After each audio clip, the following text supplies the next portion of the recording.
Welcome back to the Futurist New Deal podcast. I am here with my friend Cybor Dre, an activist and member in good standing and long standing in the Transhumanist Party. I am Johann Ben Zion, the Futurist New Deal podcast presenter, and I am also an entrepreneur, and I am the chair of the United States Longevity Party. I am a presidential candidate for the United States Transhumanist Party, and I'm very much looking forward to talking about this debate. We are seeing the third Democratic debate, although in point of fact, it could be said to be the fifth Democratic debate because the other debate events were each two-day events, both of those occurring about a month back and then a month prior to that. And these were interesting events. This event differs in that it has 10 people on the stage, rather than a larger number that were in the previous two-day affairs. And there's some controversies around that as well. I'm excited to be talking about some of these things with our friend Dre. We want to get a little bit of a techno-futurist perspective on some of these issues. We want to interject some of our concerns about some of these candidates from the perspective of our transhumanist community. We want to be sure that our voices are heard as people who are interested in this kind of technological progress. Dre, what do you think? What about these Democrats? They're a bunch of nuts, right? Yeah. Yeah. But I'm looking forward to this an awful lot. There's one candidate who a lot of my friends are a little upset that she's not in this race. Or rather, she's not on this stage, and I'm talking about Tulsi Gabbard. Tulsi Gabbard is polling quite well, just as well as some of these other participants. There was a little bit of a controversy in the last debate between Kamala Harris and Tulsi Gabbard, and in some ways, Kamala Harris described herself after that as being a front runner, but her numbers are not that strong. She's neck and neck with Tulsi Gabbard. Tulsi Gabbard didn't meet one benchmark in getting on the stage, and also they raised those barriers to entry for the candidates so that they would have these 10 finalists, so to speak. And so I'm looking at a heavy.com article right now. It says, "Why aren't Tulsi Gabbard and Marianne Wilson in this debate?" And our viewers might know that Marianne Wilson is a debater from the previous debates. She's a presidential candidate. She's a good friend of Oprah Winfrey. She's a self-help writer, and she's kind of a person who I find quite relatable on many dimensions. She's a techno-spiritualist. I do believe that, but she certainly has a kind of a new take on spirituality, and she also has a new take on certain issues that are very close to my heart, like basic income and humane economic policies. And so it's a little bit sad that she is not in this debate, but we're looking now at the stage. You can probably see the moderators are presenting themselves, and this is being hosted by ABC and also Univision. So there's a Univision version of this also in Spanish. Folks can check that out on ABC or on that channel. And but yes, Andrew Yang is a candidate that many of our friends support. He's a basic income candidate, like myself, and like Marianne Wilson, I mentioned a moment ago, who's a supporter of basic income. Basic income, it's a lifesaver. It's a game changer. How do you feel about this idea that people in America should be getting this money to live well and start small businesses and pursue their goals? Do you think that it's a good move? Do you have any reservations about it? What do you think, Dre? I think it depends on the way it's approached, but I do agree that a lot of people really need this money. There's Andrew Yang. Please go. Check.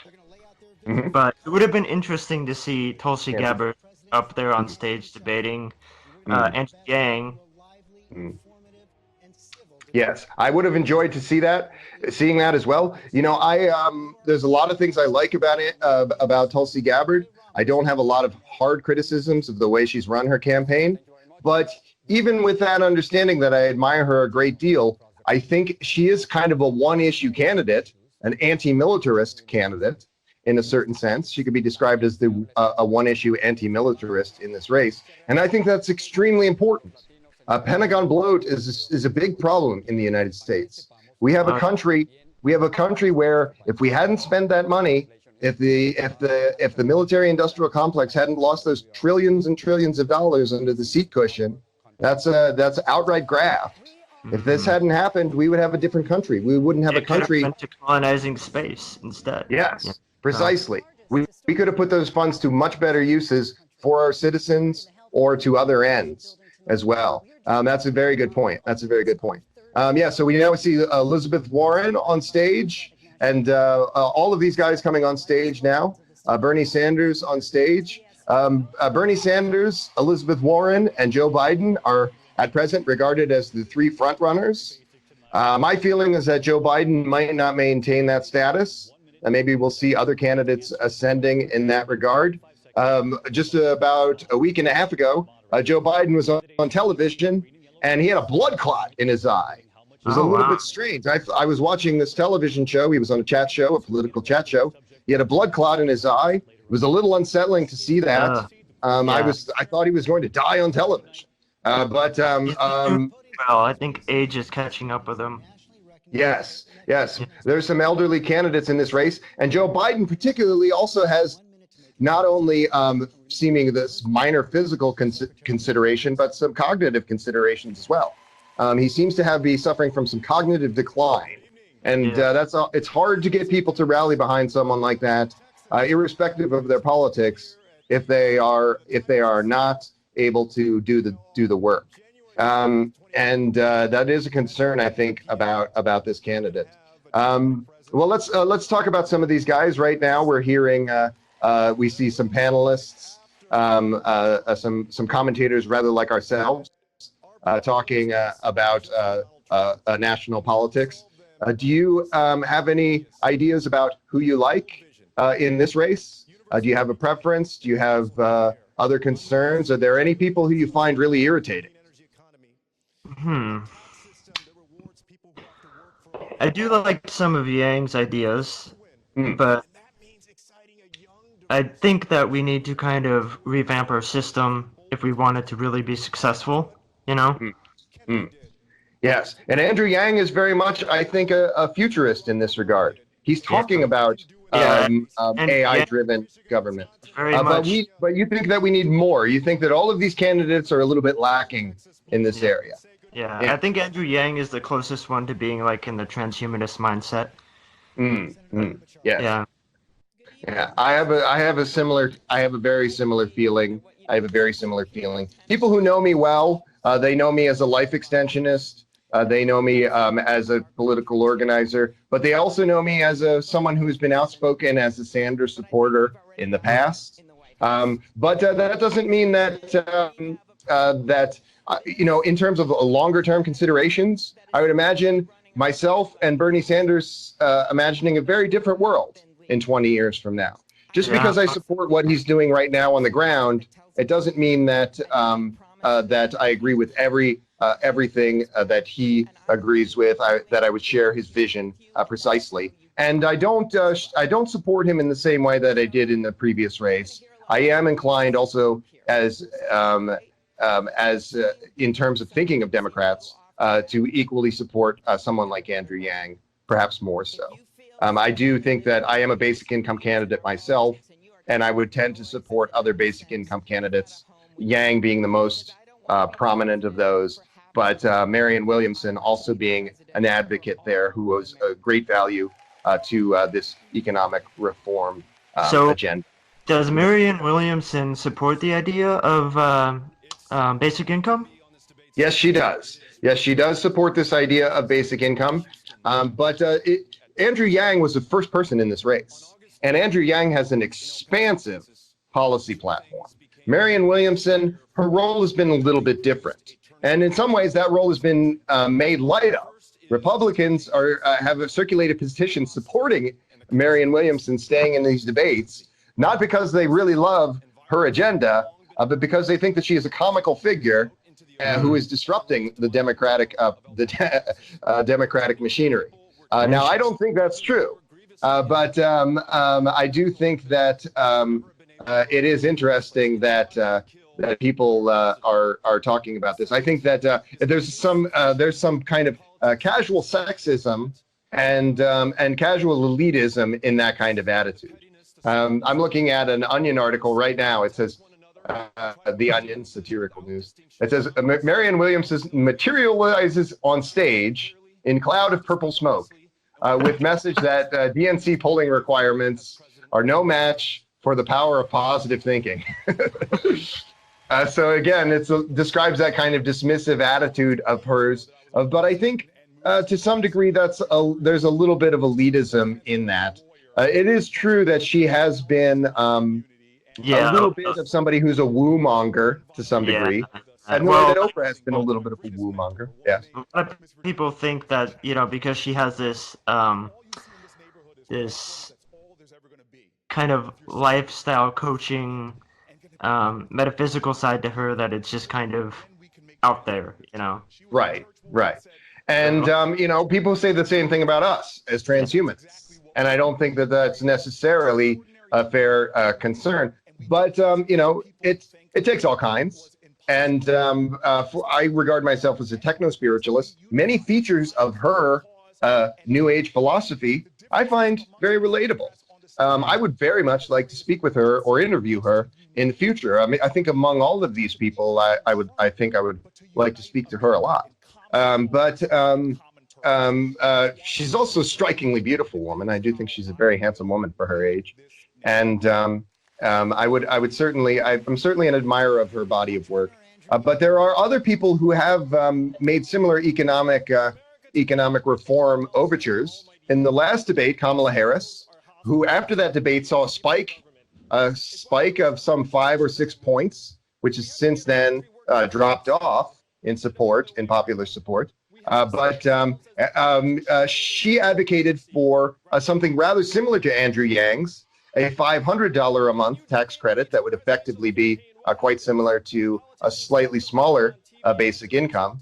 And that was drowned out in the noise of her criticisms of Joe Biden about his history with supporting segregation. That was a big talking point after the last debate. And also then this conflicts that she had with Tulsi Gabbard. Tulsi Gabbard criticizing her record as California Attorney General for some very troubling positions that she had done. She's not a great reformer that she presents herself to be. At least that's not what the record reflects in some of her work.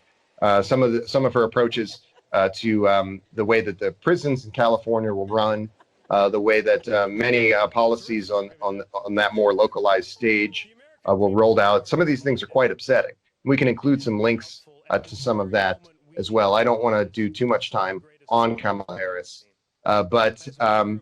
so let's quickly go down the list here of all of the candidates and quickly discuss them. We have the 3 front runners that we mentioned on the stage.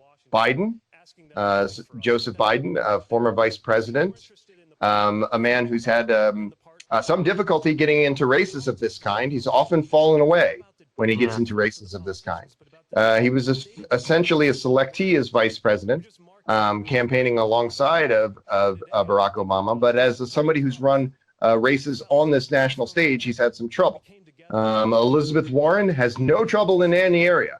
She's a political virtuoso in a lot of respects, as a DNC organizer and as a writer of reform policies. Now, I know many Bernie Sanders supporters who are talking every day about how much they dislike or distrust Elizabeth Warren. They don't think that her reform agenda in this race is legitimate. They think that she is shining people on and telling them what they want to hear. But I don't necessarily agree with that. I think that she can get a lot done. There's some ways in which maybe she could be getting more done than anyone else on this stage. And then Senator Bernie Sanders, he has an enormous grassroots groundswell of support. And sometimes the mainstream media does seem to downplay that. how popular this man is as a candidate. And, you know, Joseph Biden, who has made so many mistakes compared to these other two, is propped up by the mainstream media. There is definitely a center-right or centrist bias in the mainstream media. These organizations are for-profit organizations. They don't want to see someone like Senator Sanders cutting into their bottom line even a little bit. So there's a tendency to avoid those kind of that kind of messaging. They're a little bit negative on him, and he actually spoke about that quite eloquently. We can link to that as well. The other candidates that we did not mention, Senator Cory Booker of New Jersey, an interesting man. Some good parts of his platform. He did used to work for Betsy DeVos. Not wild about that, but he is a politician in his own right. Mayor Pete Buttigieg, a man who has a little bit less of a pedigree as a policymaker than some of these other people. A mayor of a relatively small town, a city, South Bend, Indiana, but someone who's kind of a figure in a certain kind of culture war. You're probably familiar a little bit with this. Right-wing evangelicals hate Pete Buttigieg. They're constantly talking about Pete Buttigieg, and that's because he is a mainstream presidential candidate who describes himself as a Christian man, who describes himself as a loving man, and also a center-left man. But he is also openly gay, and he is married and has children, and there's still a lot of people in this country who feel that is disqualifying. Those people are fewer and fewer with each passing year. What do you think about Pete Buttigieg? Do you have any feeling about the role of this kind of openly gay candidate? No. I think it would be good for the movement, you know? Yes. That's my feeling as well. I do think that Pete Buttigieg, he doesn't quite have the policy platform that I like. I don't think that he is as much of a reform-minded person as I would like. You know, you and I were speaking moments ago about the role of reform and the importance of reform to transhumanists and longevity advocates. We're presenting this event on behalf of the United States Transhumanist Party, insofar as we are affiliated, and also on behalf of the United States Longevity Party, which I am the chair. So we'll be sharing that to a lot of groups with folks there. And all of those people want to see these kind of changes. Pete Buttigieg is regarded as a genius man, a person who is a Rhodes Scholar intellect. But there's a lot of smart people out there. If they're not really willing to invest in making real change, they're not necessarily the kind of smart people that I'm going to be listening to. On one hand, I'm fortunate that a lot of people let his supposition get in the way of that, you know, because he's gay, you know, he could bring a lot of brilliant ideas about, you know. Yes, that's a good point. So we might lose sight of some of his messaging because of some of that. But you know, these people, these hard right Christianists, they are a small part of the population. That's really about 10% of the United States population. They have an outsized political influence because of many mechanisms in DC and elsewhere. But of course, about 45% of the United States population does describe themselves as Christian.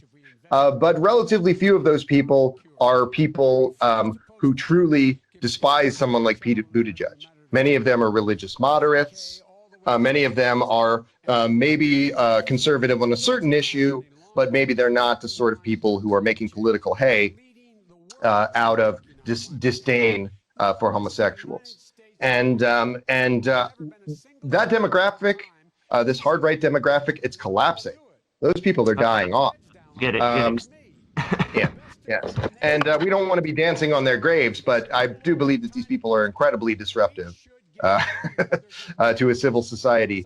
Again, I've said this many times in interviews and discussions that had we not had someone like a Charles Koch, a very important man in U.S. politics, and the big dark money man, a man who has marshaled so many resources for powerful special interests, his own and other wealthy special interests. If we hadn't had men like Charles Koch and people in his very, very influential network, fake Christian corporatists influencing our country, we would have a country that would be much more like modern Germany, a country that still has a stronger middle class. Not a perfect place, but a place that is not on the verge of doing something like I suggest in the Futurist New Deal, leasing out federal lands to pay out a basic income.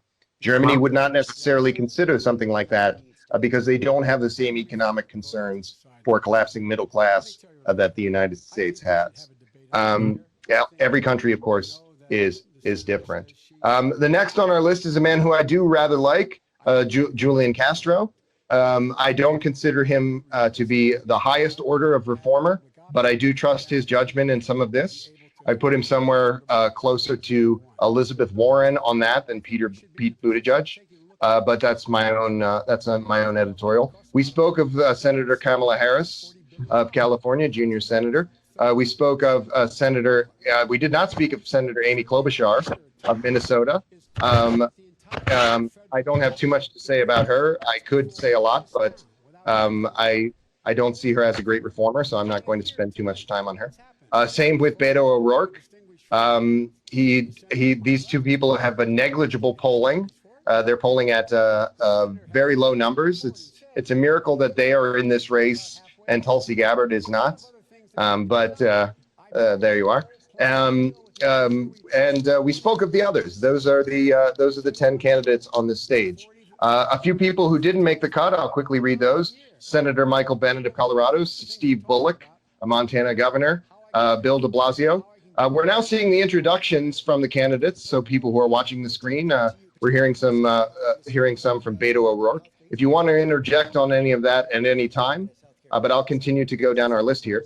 Finally, we have John Delaney. Wrapping up, we have John Delaney of Maryland, not an acting politician, a former representative. We have Representative Tulsi Gabbard of Hawaii. I am an admirer of hers. We have Wayne Messam, a Florida mayor. We have Tim Ryan, a representative from Ohio. We have Representative Joe Sestak of Pennsylvania. We have Tom Steyer, a very wealthy man who has been running an anti-Trump campaign and putting a lot of money into that. And finally, Marianne Williamson, who we mentioned. So let's turn back to these introductory speeches. We've just started hearing from the first few speakers. We heard from Julian Castro, I mentioned a moment ago, and now we're hearing from Beto O'Rourke from Texas, and he's got some things to say on partisan politics. We're hearing a lot of people saying things that are not necessarily always talking about policy, but talking about public morals and matters that may, I think, tend to be of lesser importance. It's why I like how Andrew Yang has comported himself in these debates, because he doesn't play that game. He's talking about the numbers. Bernie Sanders, always talking about the numbers, always talking about building a better civilization. Elizabeth Warren, we can see a sharp difference between these more left-leaning candidates in terms of the way that they present themselves and these more center candidates they're playing the violin, but they're not really saying that much. And I would say Cory Booker, who's speaking now in his introductory remarks, is rather that sort of person. Some interesting ideas with his platform, but I'm not sure that I would be his absolute biggest fan. Do you have anything that you'd like to describe on any of these other issues? What is your impression of some of these candidates that I've said that I like? Senator Sanders, Warren. We talked about Andrew Yang a little bit. Is there anything else that you'd like to observe about any of those three? Well, I'm not the biggest fan of Biden. Now Yang is speaking. Just because he's a little too pro-military for me, but he reminds me of a little bit of a warmonger. But he presents himself as a great reformer, but there's some issues which you think he's a little weak. And that's one that's often also gun reform is sometimes described in that. He has a history but yeah. He's not scientific enough for me. Yeah. He seems like he would cut a lot of the science budget just to fund military adventures, you know? Yes. And that's something that Andrew Yang, who's speaking right now, I don't think he would cut the science budget. I also I do concern myself that Andrew Yang might not be the reformer that I would hope for as a president. And I'm hard pressed to imagine. Sometimes people like to play fantasy football. What tickets would you like to see? And one of those popular tickets might be a Sanders presidency and a Warren vice presidency. That would be a very difficult, or even vice versa. Either one of those two would be very difficult to beat in the general election. And but I do think that in some ways, all the things that I admire about Andrew Yang, he might tend to gravitate more to the center as a president. He might not be focusing quite so much on these reforms that he's talking about. And I don't imagine that Bernie Sanders or Elizabeth Warren would be doing that. Everybody does that to some degree. It is just a natural effect of a primary that there is going to be some shift there in the general. Everyone pivots. Bernie Sanders will pivot. He's anyone, once the primary is over, everyone will tend to pivot. But the idea of, there's some things about Yang, I feel a little bit about him the way maybe I feel about Tom Steyer, who we mentioned. He's got a message.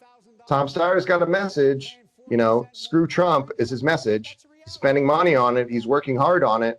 But I wonder what that actually looks like when he is the president, if he's going to be an effective leader fixing these problems. And I don't feel that way strongly about Andrew Yang, but I've talked to a few people about this concern that he might not prove to be this person that we would want to see.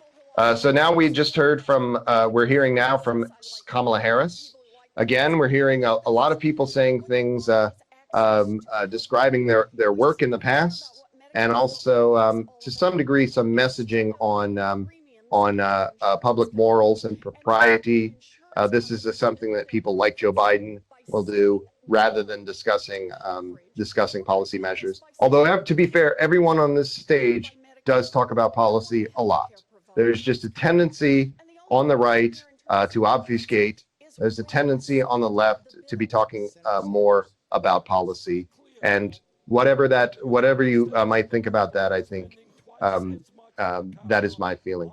Kamala Harris is right dead center.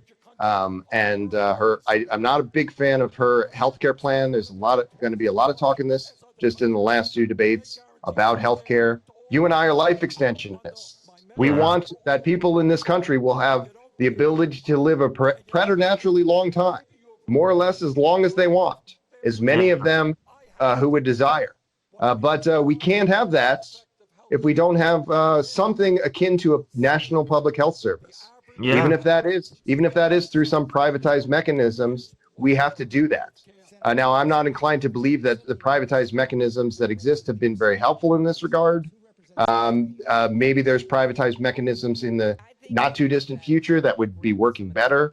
It could even be some form of community-based, foundation, and not necessarily government, Yes, But, yes. Yeah. And actually, our Arizona Transhumanist Party, a little bit about us. We've worked on a few different initiatives, which would be described as private and public-private partnerships. And we've also, as a presidential candidate, I've worked in some of those same arenas. Myself and my running mate are working with the Estonian government. She's participating in a government-run incubator to advance basically an initiative that would describe life extension as the mandate of a public health service. Yeah. And in doing so, there's many, many trillions of dollars that are spent on healthcare, but they're spent on end-of-life concerns. They're not spent on prevention. They're not spent on maintenance. They're not spent on oversight. We could talk about a basic example like the iWatch that now has this ability to observe your health.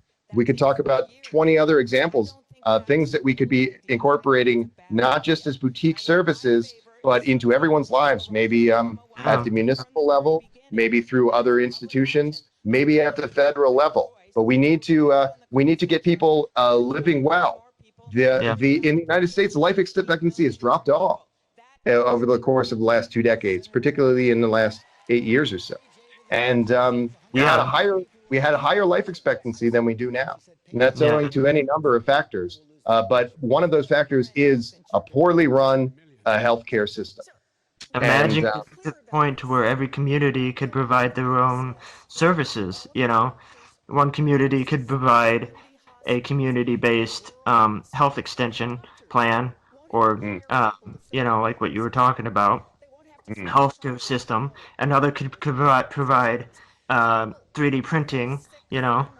So I think community is very important. We do need to emphasize this, and it bears repeating, because the Transhumanist Party has things that we can do, and many of those things are building other kinds of initiatives that may not be on the national stage. On the national stage, we can raise awareness, but we also want to be building out these initiatives. We just saw a moment ago Elizabeth Warren, very well received. If I were a betting man, I would say that Elizabeth Warren is very, very likely to be having some role in this general election, either as a presidential or vice presidential candidate. And now we've gone on to Joe Biden. I would say his chances are a little less, but the numbers right now are pretty close. Elizabeth Warren's edged up a little bit on him. She and Bernie Sanders may be beating him by a few points. It tends to fluctuate. As we also mentioned, the mainstream media tends to prop up these anointed candidates like Joe Biden, who are very weak on some policy matters, very weak on some of their history and voting record, but they will advance them because they are the anointed one, and that's not a great thing to happen, but it's a fact of life, particularly when you have these giant media conglomerates and these cultural monoliths, institutional monoliths like the DNC run in the way that they are. And we want to see that changed. It's why the Futurist New Deal is focusing so much on getting dark money out of the system, removing those money and special interests. We want to get rid of ALEC, this conservative law writing body. We want to get rid of Citizens United. We have to have a functioning democracy. And a big part of that in the Futurist New Deal is also our e-governance initiatives, getting blockchain secured voting across the United States so that everyone has that option to vote in that way. That's one of Bernie's strength is he's running as, anti-corporate,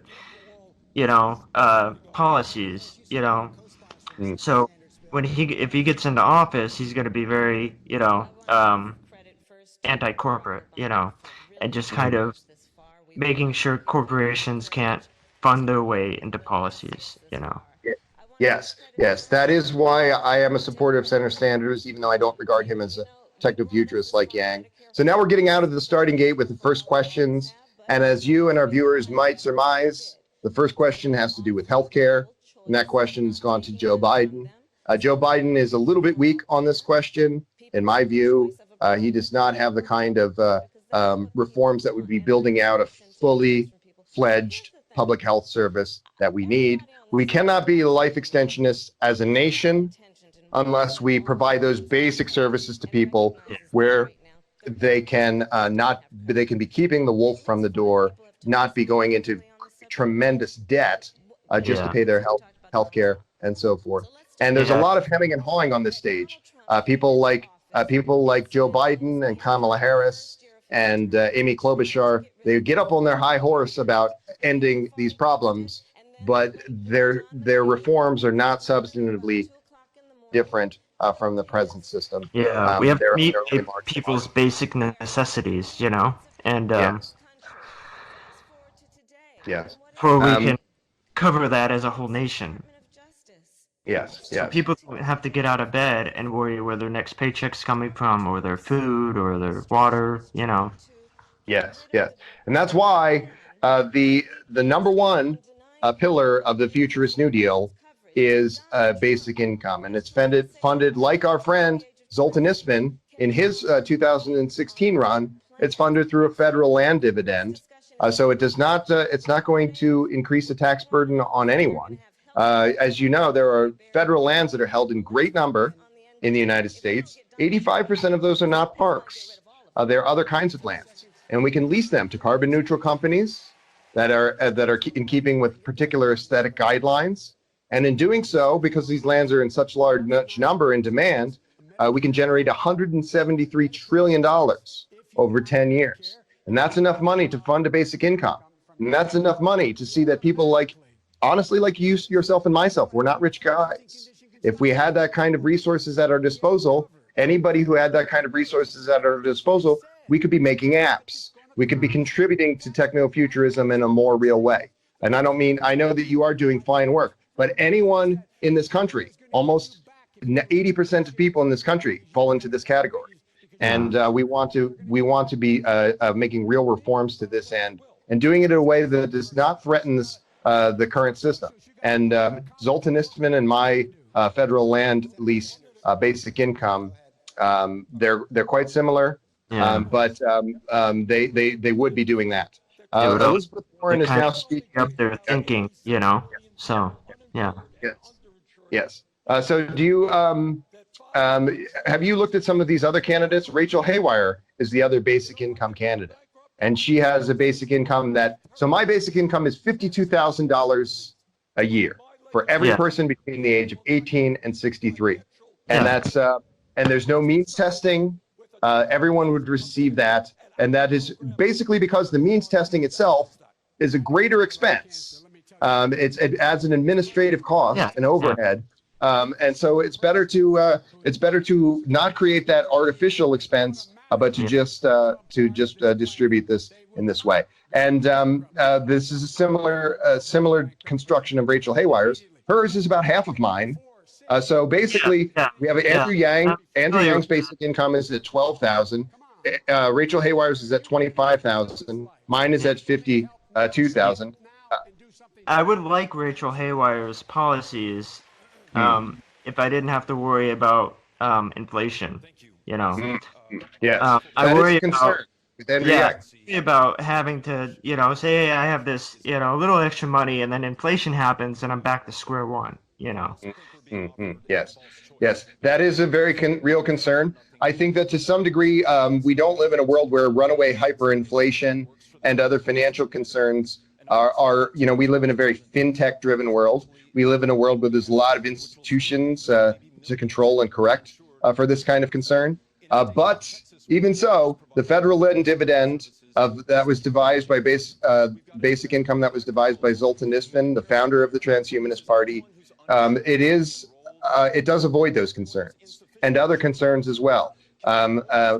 Speaking of anti-austerity, Bernie Sanders is speaking right now about healthcare, and on this very subject, about how we need to move away from this false narrative of austerity as it relates to public health and the public good, and in this case, particularly a single-payer healthcare system. And he's always got good information about that. He's always very much on point with that. These other candidates, they just are dismissive of that. Right now, Joe Biden is being dismissive of these very real concerns. But it's 35,000 people, Trey. 35,000 people that are going to die this year.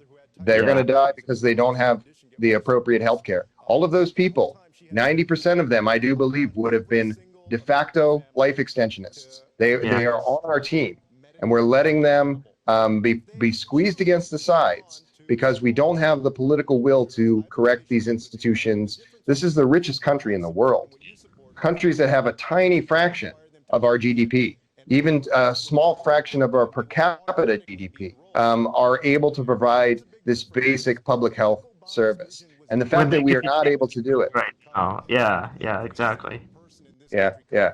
It's a travesty. And I think someone like Joe Biden, who's speaking now, represents this sort of apologism for that kind of lack of political will and this kind of harmful attitude. It's very common among Republicans. It's party doctrine. It's almost equally as common among rank and file Democrats. And it's a perfect example of this wealthy special interests being elevated and actual human and citizen interests being completely disregarded. 85, pushing up to 85% of citizens are in support of some kind of public health system. An equally high number, nearly supporting, almost 80% supporting a single payer system. That's a big number, and that's because they see those deaths, they see those losses every year, they see those people. You know, Bernie Sanders is talking about healthcare. I was lucky to interview an oncologist, and it was actually part of a private conversation. I spoke to a pediatric oncologist, a cancer doctor for small children, and he said, I said to him, what's the problem? What's the hardest part of your job? What is it that it's a hard job dealing with cancer in small children? And he said, you might be surprised to learn, my friend, it's not the death of the child and talking to the parents about the death of the child. It's that moment where they realize that they don't have health care, they don't have insurance to cover that, and they're going to have to take out $1 million loan, go into debt, lose everything to save their child's life. And this happens nowhere else in the developed world. It happens nowhere else. It's a travesty that it happens in this country many thousands of times a year when it's completely avoidable. And this is the thrust of this discussion right now.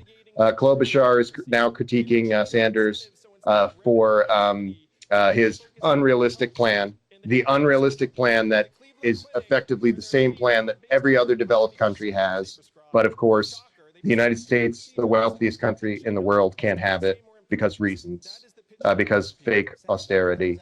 And I'm expecting I'm going to be hearing a lot of this fake austerity jazz from a candidate in this race, John Shatke, on Tuesday. If folks would please tune in and support me in the comments in that debate. That is at 6:30 Pacific time on Tuesday. We'll be getting started with that debate, and I'll be in this. Yeah, I appreciate it. These kind of people, a guy like that, John Shatke, he's a dinosaur. He's a dinosaur from the early 20th century. He's not a transhumanist. He has no talking points about life extension. He has no pedigree in this area, and yet he's come into this race to try and drag out these austerity talking points. You know what it's like? It's like Dr. Evil in $1 million. $1 million. This is not. He has no insightful analysis of institutions. He's just going to be talking a lot of voodoo economics and quasi economic word salad. And I hope that people will see right through that, because we have to do better than be letting these dinosaurs drive us, keep us from entering the 21st century in a more real way.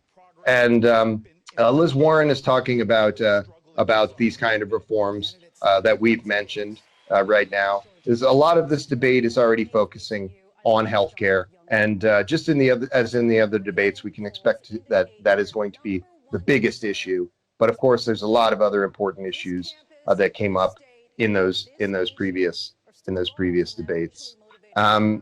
A few things about the debates. The debates are running for 2 hours. We're already somewhat into that. Each candidate is having 1 minute and 15 seconds to respond to the direct questions from the moderators, and then 45 seconds for rebuttals. There were effectively no opening statements in this, but the candidates did kind of start off speaking in the broad generalities that we mentioned. I'm looking forward to watching this with you. I thank you again for doing this with me on short notice. Thank you for including me. Yes. I'm glad that we got a chance to do it, because we talked about things of this kind a little bit before. We've had a lot of interesting policy discussions, and I was glad that you were able to take the time out of your time. If I may say, though, the thing I like about your policy idea with the basic income is I feel like it actually gives cushion.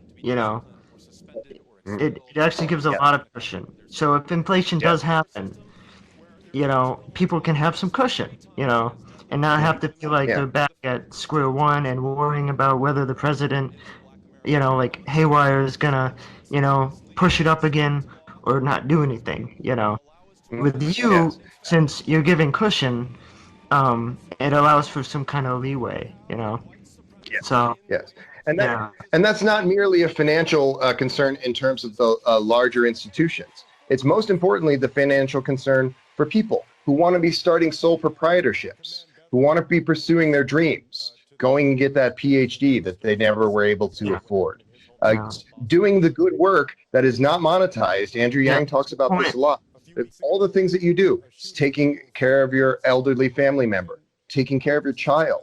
These are incredibly important things. People are penalized in life for doing these good things. All of these pro-social behaviors that we all should be doing as a matter of course. Our current economic system, it decentivizes these things, and we need to allow people to not just live, but also contribute to our bright 21st century future.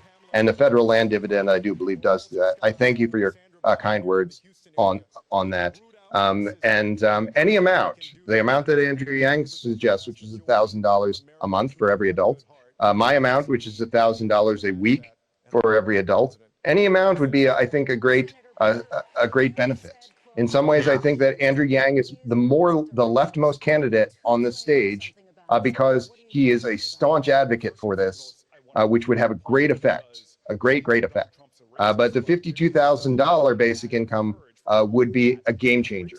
It would allow us to all begin to orient ourselves towards things that the techno-futurist outcomes that we want to see. More smart cities, more new it's a very business. post-scarcity policy, and I like that. So, Yes, yeah, yes, yes. And we are living in a post-scarcity world. Our institutions are not organized to reflect that, but we are with every passing year living in an increasingly a post-scarcity world. When we look at the statistics of what happened in the 20th century, rather, we see that there was an incredible increase in productivity, and but yet there was more or less stagnation in terms of wages for ordinary people. And so what we have now is a system where a few years ago there were many multi-millionaires. Now we have people who are multi-billionaires. Jeff Bezos is worth $100+ billion. hmm And this is the kind of thing that we've seen and he's an example of a post-scarcity player. This is an example. This is a thing that we've seen where the post-scarcity effects are high. The effects for ordinary people, they're not as good, and that has a great cost in human life. It has a great cost in further human development by not doing that good work of seeing that everyone can be a Bezos, seeing that yeah. I mean, everyone can be a Ray I would Kurzweil. appreciate, having some kind of, cushion because I would sign up for life extension and, kind of cryonics if I could, but I don't Mm. have the money, so. Yeah, yeah. I don't have the But money for yeah, to realistically fund a cryonics plan at this time either. Now there are options. I did an interview with a gentleman named Rudy Hoffman, who wrote a book, The Affordable Immortal, about funding a cryonics plan through health insurance. And it is a real factor that people our age are not tending to be thinking about this maybe as much as life extensionists who are a little bit older than you or I. But there are options there. So people should check out that podcast and check out Rudy Hoffman's book. Pick that up. It's available on Amazon. We'll link to that as well. So now we're talking a little bit more about life extension and humane economic policy, not life extension, Medicare for all and humane economic policies of this kind. Senator Sanders and Senator Biden are are going at it on this subject. Biden is saying that we could be badly hurt by having this kind of system. There's no history there in developed countries being yeah. badly hurt by having this kind of system. It's pure scaremongering, and it's a Do you think scaremongering that the entirety of the two-party system, in the terms of their rank and file, engages in. Please, do you do you think think? Biden is pro corporation? Is that why do you think he's saying that? Yes, yes, yes. He's basically a corporatist shill, and he's operated in these waters for a long time. I would honestly prefer to see him run as a Republican challenger to Trump. I don't think he's a Democrat, but that's just my opinion. But yes, there's deep pockets in both of these organizations. The Democratic and Republican establishment becomes very difficult for any candidate to become independent of that kind of special interest influence of a moneyed kind. And Biden is a prime example of this, and we're already seeing him catching some heat. I believe Cory Booker, a few people are getting some jabs in on him about his inconsistency, about maybe his uh, somewhat apparent mental problems, the memory problems that he's having. So we're seeing some kinds of jabs there. Age, you know. So Yeah. I mean, we shouldn't be ageist, but at the same time, we don't want some stuffed shirt in there. President Reagan was badly hurt after a physical ailment, such that he was not able to do the job, and he was basically just a figurehead for some period of years. And that is an unfortunate reality for aging at this time. So we want to try to avoid someone who's not going to be able to do the job without being cruel to them in some way. It's fair that we hold people to a certain standard. This came up in the course of debate, the first debate of ours. I said, Rachel Haywire, you were sounding a little incoherent, and she turned that into concern about me being not kind to otherly abled people or the neurodiverse. And of course, we need to respect these kinds of diversity as a society. That doesn't necessarily mean that a person who has difficulty expressing ideas is a person who should run for president. You have to be able to string two sentences together to do this kind of job. And but I digress. Rachel is an intelligent woman, and she has a great role to play in this community. We're seeing a lot of vigorous debates still on healthcare now in this discussion. And Biden is becoming a little bit of the whipping boy. He's also in a difficult position because he is defending a president, Barack Obama, who did do some good work. Barack Obama was in an incredibly difficult position.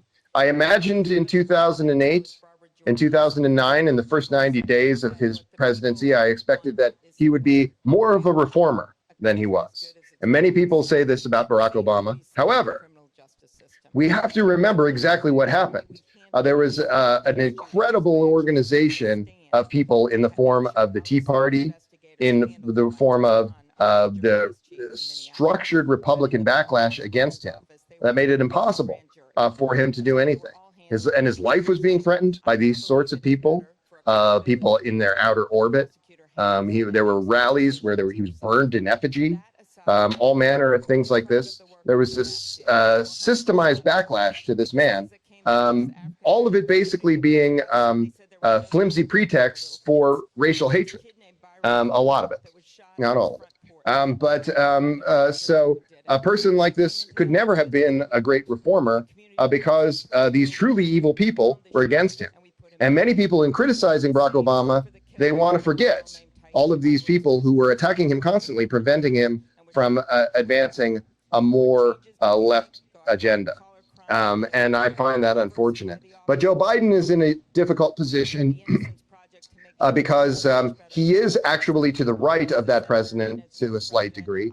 He doesn't have the kind of charisma that president had. He has a lot of other spotty history in his voting record. And so he's trying to ride on the coattails of his predecessor in Barack Obama. And these other candidates and most people are not really accepting that as a great credential. What did you think about Barack Obama? We're still on healthcare on the debate, but let's talk about Obama. Well, I think he had a lot of interesting, good policies, but I do think he had a very negative side to Well, he did save Tesla. when Tesla was bankrupt, he went to Obama, and Obama gave him the money. If Obama didn't give him the money, there wouldn't be a Tesla right now. So, Yeah. Do you there, think that good. do you think that technoprogress Yeah. do you think that technoprogress is served by this kind of thing? Should we be giving bailouts to corporations? Maybe we should be giving bailouts to people and letting corporations make their own way. I mean, the Tesla organization maybe is an example of an organization that has done good things, but there was a lot of things in that there was quantitative easing Yeah. in the wake of the housing collapse, in the wake of the economic troubles. Many people say that we did an awful lot to make sure that rich guys didn't lose the value of their summer home, to make sure that corporations, their shareholders didn't lose value. We didn't do very much to help the people in the wake of that crisis. Yeah. Back 2008, when Tesla went through a bankruptcy and almost lost his business, he went to Obama, and Obama gave him kind of like a pool of money to bring his business back. But back then, Mitt Romney actually made fun of Obama. I don't know if you for this, but he made fun of Obama for giving Tesla money. So there's that too, when actually Obama saved Tesla. So now the debate has shifted a little bit. I didn't mean to flip the script there. Now the debate has shifted a little bit. This debate is occurring. We didn't mention this in Houston at a historically black university, an HBC, a historically black college. And now there's a question to Beto O'Rourke about some concerns in the news cycle about racism. Racism is in America, and ethno-nationalism, as I would tend to prefer to call it, is a very big concern in America. I do think that the words are important, and the term racism, it describes a problem, but it also legitimizes a pseudoscientific worldview. There's racialist theories have been debunked pseudoscience by every scientist for 100 years. So we should talk about institutions of this kind as much as we can, but we should avoid, in doing so, legitimizing pseudoscientific ideas. And also, when people talk about racism, they talk about it as a personal failing. It just becomes a lot of emotional white noise.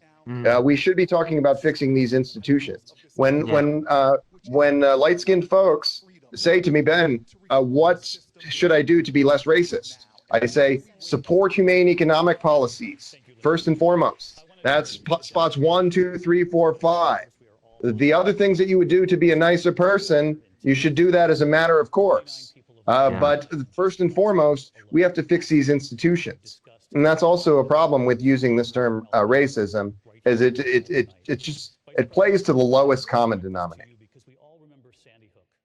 So we're talking about, of course, serious matters in this shooting in El Paso, another part of Texas.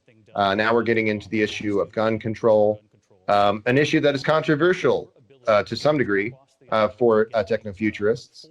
Many technofuturists in this community, they are center-right, they are libertarians. They're not necessarily pushing a gun control agenda, and I've had to be mindful of that. I'm very much for gun safety, and I'm very much for not having the kind of thing that Julian Castro is talking about right now. We cannot have children having to go into schools wearing bulletproof backpacks. We cannot have people living in fear of their lives. We need to be the grown-ups who recognize that we have to regulate these things in a reasonable way, and we need things like gun safety. And that's not always the easiest sell to people in the community. There's always questions when you have this level of political philosophy diversity, as we do in an organization like the Transhumanist Party, of finding the right kind of messaging. And, mostly that's been for me about economic policy, because I do feel that it's overwhelmingly the job of a candidate is to be talking about economic policy and talking about this in terms of human development. So for me, gun safety is a little lower on the list. But in speaking in general terms, I have run a little bit to the right of myself on this. The Futurist New Deal attacks if you're tracking what's going on with the Futurist New Deal, we cap corporate tax rates at 20%. And that's about 2.4% higher than the effective corporate tax rate today. But it's quite a bit lower than in many other developed countries. But that is a concession to this political diversity in this organization and also to the existing institutions in this country. It's not always the best thing to do to demand that the wheel be reinvented when we have other approaches to human development, like the basic income, that would be funded by the lands. This is the way that we can start to fix our society, and also digitalization, e-governance, ending this corruption. It puts us on in a better position to be a little bit more like modern Germany, and moving in that direction, rather than a country that has 55% of workers working at places like McDonald's and Walmart. So now Pete Buttigieg is addressing his issues around racism. There was it came up in the last debate. Folks can look that up. That there was any number of incidents with in his town. One in particular with police, and his handling of that was questioned. So the debate has now shifted away from the healthcare discussion and onto U.S. social issues to some degree. My running mate was concerned with these social issues. She left the United States in the wake of the Trump election. She moved to Estonia, where she's a resident now. I know other people who have done it. Estonia is doing very well in digital innovation, right? Yes. And they are in fact the most digitalized government on the planet. They're not the wealthiest government on the planet. They're somewhere in the middle in terms of the EU, in terms of per capita income and development. They're definitely doing well in that regard, but they're not a big, they're not like Liechtenstein, Luxembourg. They're not like many of these other Central and Northern European countries that have $60,000 median income. They're a little on the lower side, but they have this system of digitalization, all manner of e-governance measures, e-services provided through the government. They're a relatively small country. They're relatively, they've been lucky to not be positioned with a lot of moneyed special interests preventing them from doing this. They also were rather lucky in a certain light to have a population that had been supportive of social programs to some degree, even though they were not pleased with having been communists, many people. They still had that sort of sense memory of supporting these kinds of pushes. So they were able to push it in a more market-based system and still be using a little more decentralized in that respect, So yes, it is. It is the good work that we can be doing, and we're not doing in the United States, is creating a framework for more decentralized institutions. And the best way to do that is through digitalization of this kind. It is an obvious precursor, and the fact that people don't see that, it suggests, in a word, a brainwashing, a political and institutional insight because of taboos around these ideas. A brainwashing of a corporatist kind. We think that corporations should control us in many ways, and that is a tremendously unfortunate thing. We're kind of a little bit off topic, but I don't feel so bad about that. But they are talking about some interesting things, reforming the prison industrial complex, a horror here in the United States. A high percentage of the world incarcerated people are in the United States. The United States has an outsized number of people incarcerated relative to other countries in the developed world. Even failed states have fewer people incarcerated than we do. It's a horror. And it is a private system also. It's an area, it's often said that life, liberty, and the pursuit of happiness, which corresponds to very much to healthcare, imprisonment, and human development of an economic kind. These are things that we have to be extremely careful as we are privatizing these things, because siphoning off what is effectively monies from the public trust into a few elite shareholders' hands, that has a great cost in human life. 33,000 people a year are dying because of our failed healthcare system. It has a great cost in the prison industrial complex as well. And in 2016, there was a pivot from these lobbies, which are very influential, these private prison lobbies, moving away from incarcerating more Americans to incarcerating whom? Foreign nationals here in this country. That was not some nationalist move, a great pride to America. That was something that was engineered by these moneyed special interests in the form of the prison industrial complex. And in doing so, we've harmed a lot of people so that those guys can continue to line their pockets. So yeah, gun safety is a big issue in this, and other reforms, prison reform, a big issue in this. But of course, the biggest issue for Democrats is always going to be health care, and it's the area where we're failing as a country. We are failing now. Amy Klobuchar is speaking, and she's a pretty powerful speaker. And she does have a lot to say. I don't necessarily admire her platform quite as much as some of these others. But I don't want to be casually dismissive of the work that she does. What kind of platform does she have? Well, she has a platform rather similar maybe to that of Kamala Harris. Some degree of reform with respect to healthcare, but largely not fully removing the privatization elements, not fully the thing about this kind of a half measure is it doesn't reduce these costs. Public health, a national public health system, the single payer system would reduce the costs. There's a joke that says that it's very popular in America to describe a single payer healthcare system as communist fascism, quote unquote. That's a stupid phrase. Because they would take 5% of your wages out of to pay for healthcare, but then you're perfectly happy having 20 or 25% of your wages taken out to pay for your publicly funded, your privately funded healthcare through your insurer. That is. So the point being that we have a system that is grossly inefficient.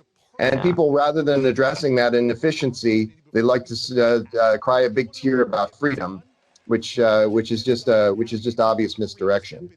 Because what we really need to be doing is doing the good work of making sure that people don't fall to the wayside in terms of their ability to be receiving healthcare, and that is unfortunately not the case today. People are dying.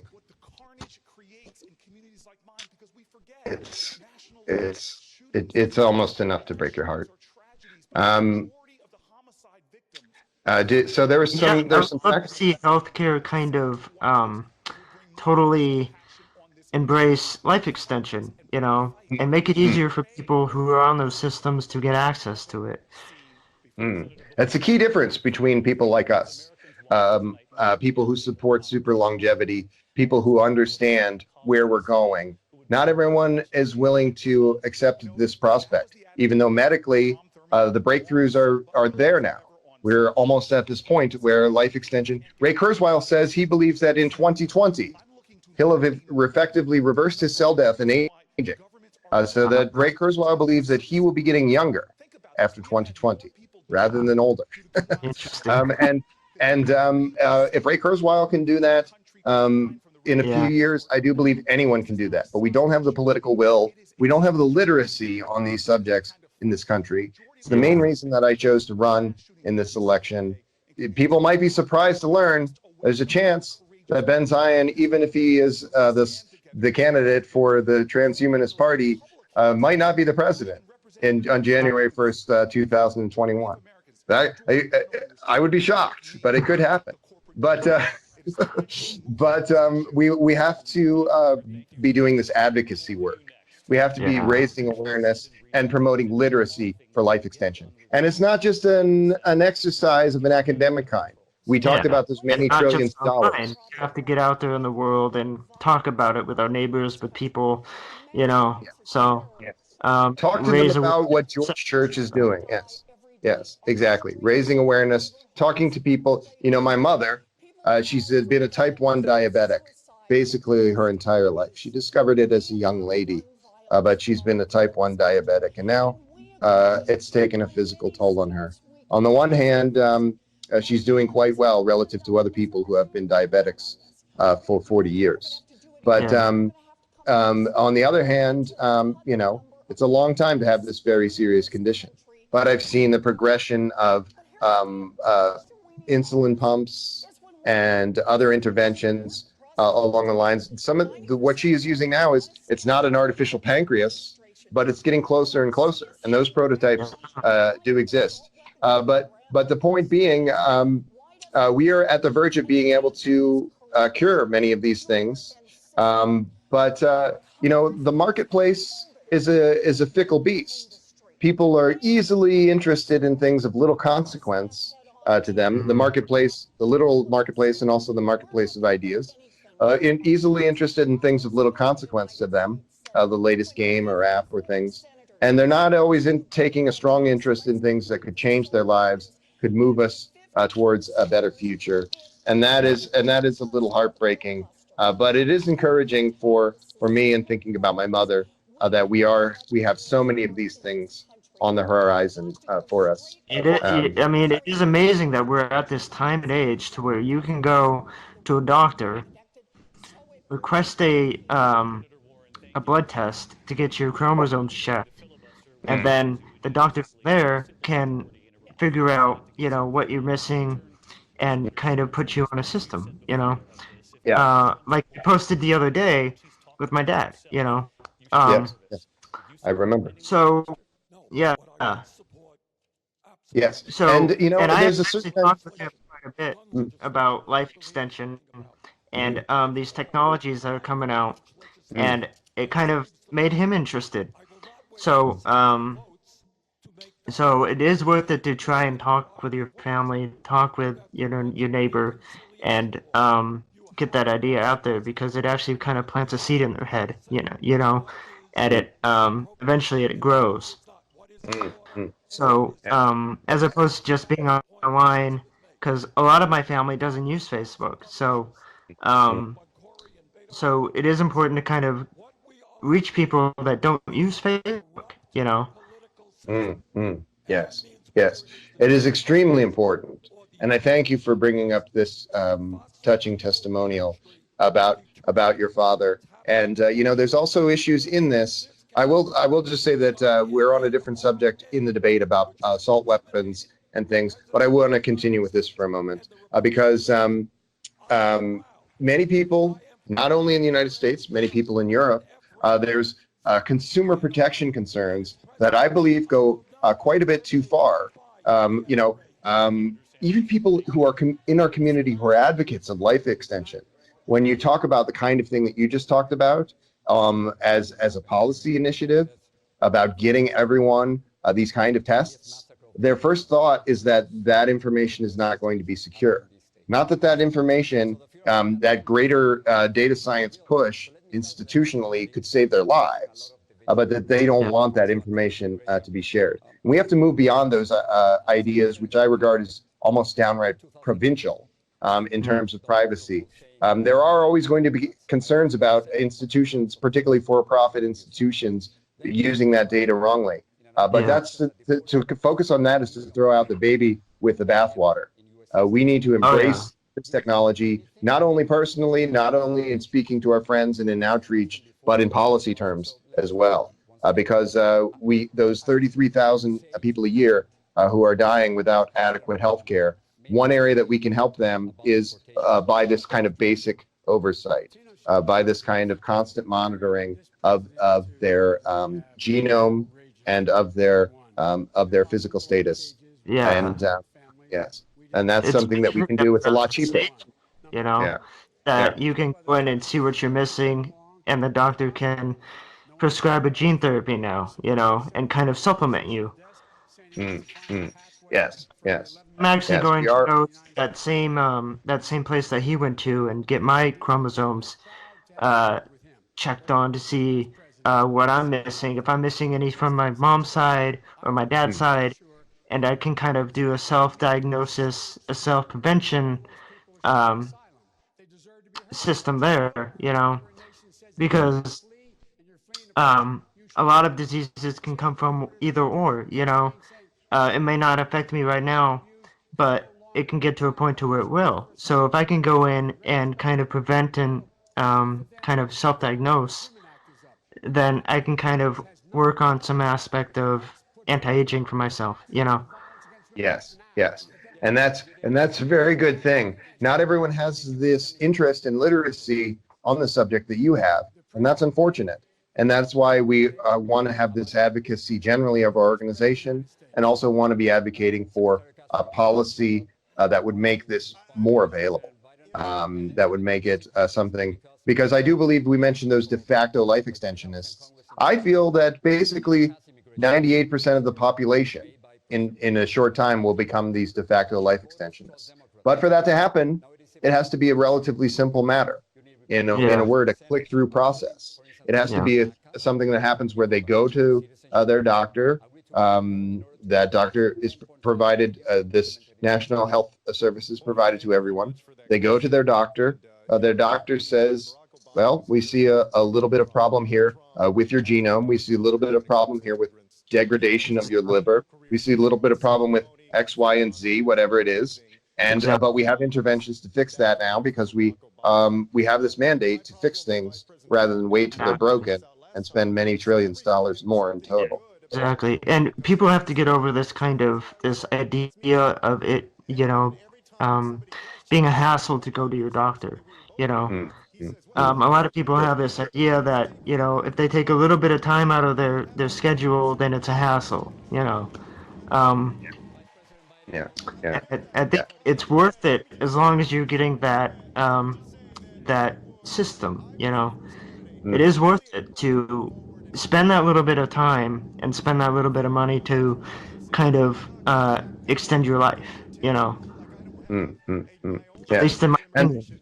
yes, and the Democrats here at this point are still going on about gun reform, an important issue. But we as transhumanists, let's continue to talk about this life extension issue. The point, restate your point again. I think it bears repeating. Okay. Tell us again what you have just said. Well, I think it is important that people, take a little bit out of their schedule and to go in and, you know, extend their lives a little bit. It Yes. is If you're important going to be a because, life extensionist, you cannot be a technophobe as it relates to biomedicine generally, or yeah, emerging biomedicine. And yeah, that's a habit, right? yeah, People don't want to go to the doctor. Steve Jobs, he was a very, very wealthy man. He didn't like going to the doctor very much. yeah, It's very possible that had he changed this habit, he might still be alive. No one could say this definitively, but because people can catch these concerns at an early stage. exactly. If Yeah. if people can get into the mindset of doing a little bit of preventative self-diagnostic checkups, Mm, where they go in and they get their blood tested at least every other week, or kind of make it more of a habit, mm, and they can catch that before anything happens. mm. And it brings to mind also this idea of telemedicine, which is an idea that has implications for how doctors work, and how automation works to help make public health better, and also make public health effectively cheaper. Yeah, But this telemedicine notion, just as we talked about Estonian e-governance, e-services, government portals for different types of services. We can create portals of this kind of a telemedical nature that allows us to be interacting in a robust way with a public health service, and also applications of a private kind. They say that these applications that are used for sort of home dermatology, looking at your skin, are in some ways better than the work that dermatologists might do in the Oh, certain limited sense. okay. Yes, this app is better at detecting skin cancer than dermatologists. Now the point being, not to be getting into the weeds with medical subfields, but we can be using this kind of development to have better outcomes, not only in the public sector but in the private Yeah. sector as well. Yeah. We And all have to imagine, take interest as we are able. probably cut you off, but imagine when AI gets to the point to where everybody has a sophisticated AI in their home, Mm, and they can do a kind of checkup with their AI, kind of do a self biome diagnosis with their AI, and because their AI is kind of very intimate with them, knows what they eat, knows their genetics, knows their chromosomes, they can kind of do a correlation with data with their AI. mm, mm. I know a lot Yes. of people might have a little bit of a uncanny valley with AI, but to me, Mm. it can be a very positive thing if people can do that. Yes, yes, and I don't have an uncanny valley thing with AI, but even people in our community, they do sometimes express these concerns about the ways in which they might be overcome by the pace of advancement in with algorithms and so forth. My feeling, I was to interview a gentleman today, Andrew Vavrick in Germany, who's working on a sidekick type app, a more robust digital assistant, something, Alexa, what time is it? That's about all she's got, right? She can't really help me. She can't really help me do a lot of she, work. she's not Uh, she's not she's an not a AGI, collaborator. Yes, so yes. yeah. And that technology is increasingly existing. It's coming. It's coming down the pipeline, and we want to see it brought out in a big, big way. We want to, and in doing that, we can be doing a lot of good things for small businesses, for other fields, and for public health, particularly in the context that we mentioned. The Democrats are not on about still on about gun safety. Again, I regard gun safety as an important issue. It is the number one killer of healthy people, although that's close, neck and neck with auto fatalities. The auto fatalities have gone down because of um, uh, new kinds of things, new technologies. We don't impose those new technologies like biometrics onto the manufacture of firearms, and that's unfortunate in my view. But there's a lot of ways to approach that gun safety issue. But as I mentioned before, gun safety is a little lower on my list than other issues, but it is a big killer. It is a problem. The Democrats are right to talk about it. We haven't heard much yet about climate change in this debate.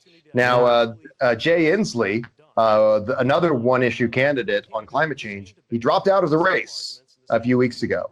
And the woman who's speaking now, Elizabeth Warren, who I do have a great admiration for, as I've said, she's adopted his climate change policies, which are quite strong, into her platform. And as I mentioned before, she is a policy writing virtuoso. Whatever you feel about her politics, she gets things done, and she has a very, very strong platform, and she is a very, very strong political candidate in this race. Um, um, I'm, I'm, I'm excited at the prospect of a Warren Sanders or Sanders Warren ticket, and I hope that people might see the value of that for getting some of these things done, doing this hard work that we need to do as Americans. But we don't know. The caucuses are in March, and the convention is in July. That's a ways away. A lot can and will happen between now and then, Yeah. and but we'll be, of course, enjoying more of these debates. And I hope that we get a chance to do this again. Also, I'm having fun. I'm having Me fun with too. this debate. Yeah, yeah. What I worry Um, about Yeah. climate change is that a lot of people are kind of slow to catch on to things. Mm, Um, what I worry about climate change is that the way it's approaching, it's just going to be on top of people, and they're not going to notice it until it's on top of them. You know? mm, yeah. Yeah. I was talking to a friend of mine about this, and we were talking about a more science fiction concept, a planned megalopolis, all of human race going to one place. Yeah, uh, yeah, a highly speculative concept, but yeah, something that would be, in terms of structurally engineering, not impossible by present day technology, but very, very extremely difficult, of course. In this context, we started talking about the Bahamas. mm, Some significant percentage of the people in the Bahamas are dead. Seventy yeah. percent of those islands were underwater, and Like right now. this is a climate migration. Yeah, Yes, this is a climate migration. We've seen this in other countries at an increasing level, and it calls back a little bit what you've just said. We're seeing some of this happening in slow motion. We need to be reacting to it. We need to be thinking about it. I yeah, interviewed a young gentleman, Daniel Yelishvili. He's also been on Detonation. I was also lucky enough to see him present at the Life Extension Conference in Burbank, put on by Newton Lee, the California Transhumanist Party chair, and also sponsored by RadFest and Humanity Plus. But he spoke very eloquently about not just the problems, but the solutions. yeah, Geoengineering, fixing this set of concerns. Not necessarily only focusing on regulating the marketplace, but also focusing on how we reverse the damage that we've done. And we have to think very seriously about these things, even if they're big initiatives. yeah. The moving all of humanity to one place, that might be something for 75 years from now. Yeah, But exactly. It's kind of it's kind of between a hard place and a hard rock, because we don't live long enough to experience our consequences. We don't think about 100 years from now, yeah, So, knock wood. yeah. So, Let's hope when we it. Let's start hope that living we have that opportunity. multi-hundred-year lifespans, we can kind of think about our consequences. Mm, Because yeah, right now, a lot of people don't think about, if they're going to be alive in 100 years or 200 years. So they don't put much effort into regenerative thinking or, their consequences. mm, But yes, when people start living to be 500 years old, they're going to have to live with their environmental consequences and come up with more methodical uh, policy approaches. yeah. And it brings to mind candidate Biden just mentioned in passing again the prison industrial complex, the true horror in this country. But he mentioned it. People we don't have this ability to automatically see these law of unintended consequences, these ripple effects. Yeah, It was very common just 10 years ago for people to assume that incarcerating 3% of the population didn't have a terrible effect, but yeah, it does have a terrible effect. All of yeah, their families are negatively impacted. All of their lives, for the rest of their lives, even just spending some months or years in prison, it affects their ability to work. It affects human development substantively. And we have to look at those effects, just as you mentioned, not really gaming out the environmental effects. There's a lot of things in our civil society where, honestly, most people are intellectually lazy and hmm culturally illiterate on so many yeah, points that they need to be thinking about more clearly. We have bread yeah, and circuses in great number. We have yeah, entertainments and diversions in great number. We don't have, I believe, a literate populace to deal with some of these concerns. And it is also a reason for doing this kind of advocacy to a great degree. yeah. I mean, when we start living, like, say, 500 years, 600 years, we'll be able to kind of divert our focus around because we won't have to worry about death, dying at age 60 or 70. We'll be able Mm, to kind of branch out, you know, um, horizontal, in a horizon, Mm-hmm. Yeah. and kind of pass on more knowledge and more wisdom to our children because we'll have multi-hundred-year life experiences. Yes, Um, yes, and I am extremely hopeful for those prospects for people in the United States. But we see things running counter to that right now. The candidates candidate Castro and others are talking about xenophobic fear mongering, border wall, and border security concerns. These are sham arguments. They're sham arguments that drive a wedge not only into our institutions and into our population, but into these techno-progressive ideas that you've mentioned. A yeah, society that's focused on these idiotic ideas from 200 years ago is not a society that's focusing on life extension. It's not yeah, a society that's focusing on smart cities, human development, and the things beyond, full automation.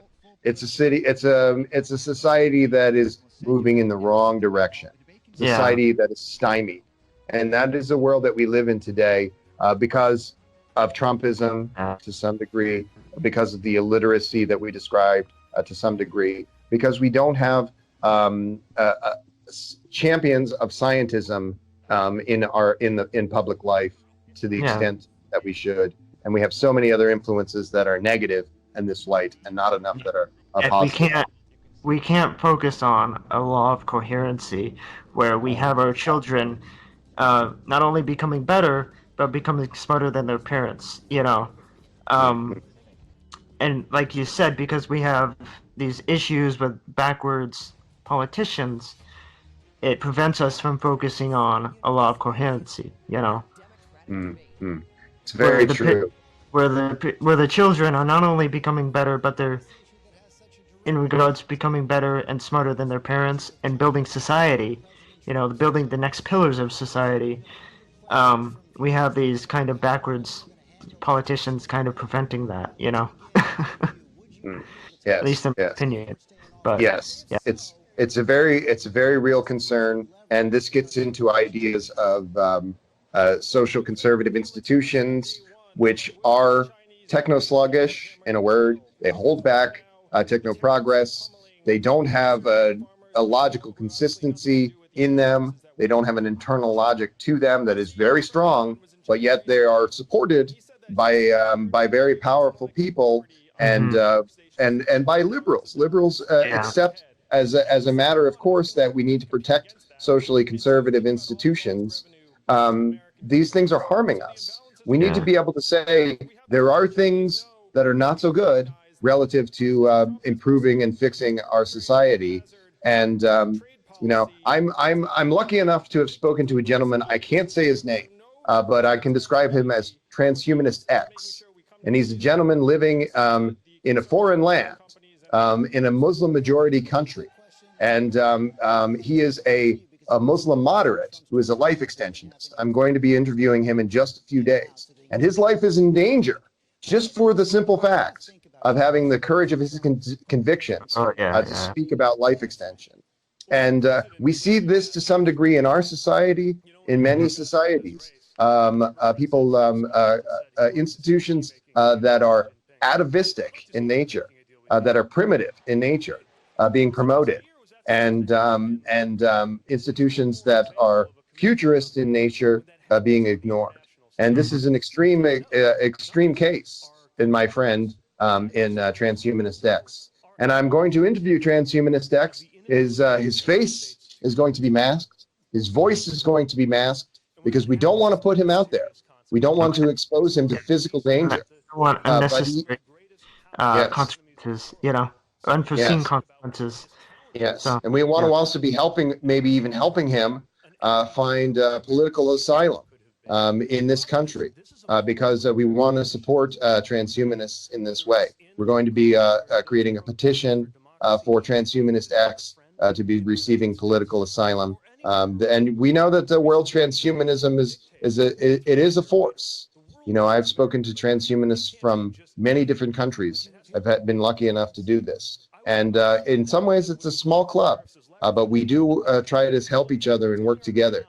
So I believe that we can help this gentleman and raise awareness for life extension in this part of the world that is not as accepting of it as it could be. And, his experience is an extreme example, even in the country where he lives. But it bears repeating and thinking about these blind spots that we have on our own domestic policy front. We're talking, still talking now about abolishing ICE in this debate. So Pete Buttigieg is talking about immigration policy reform, and other candidates are talking about this in stronger terms. The many candidates do have these issues, and it's interesting that we're talking about something relating to a kind of provincial idea in another land. These provincial ideas that drive ICE policies in the United States. Just earlier today, an eighth man has died in ICE custody. Many of these people are sick and dying. They're not receiving just the basic kind of care that are described in things like the Geneva Accords. They're not receiving. The United States is behaving atrociously in our dealings with these migrants. Even in the Bahamas, it came up also. Bahamians who are who could be receiving our support being turned away. They're being turned away for no good reason, because of xenophobic policies crafted by Stephen Miller, the archfiend, one of a number of archfiends in the Trump administration. This happily accepted by Trump, this hollow demagogue who's more than happy to be advancing these hateful policies and mindless kinds of policies, so that he never has to address the fundamental problem in his presidency, which is that he ran as an economic populist, he ran as a reformer, and he has not done those reforms. He's done the opposite. He's helped the Charles Kochs of the world. He's helped corporations and not helped people, as he promised. Political strategists are saying that he got lucky, but he's probably very unlikely to be in a serious force in this 2020. It's rather unlikely, in my view, that Trump will gain a second term. People talk about this a lot. It's fear mongering, just like they talk about how we should have Biden be our candidate because there's just a lot of double talk about partisan concerns, and it doesn't address the actual issues. So at this moment, Beto O'Rourke is now also talking about border security issues, a subject that is very, very real.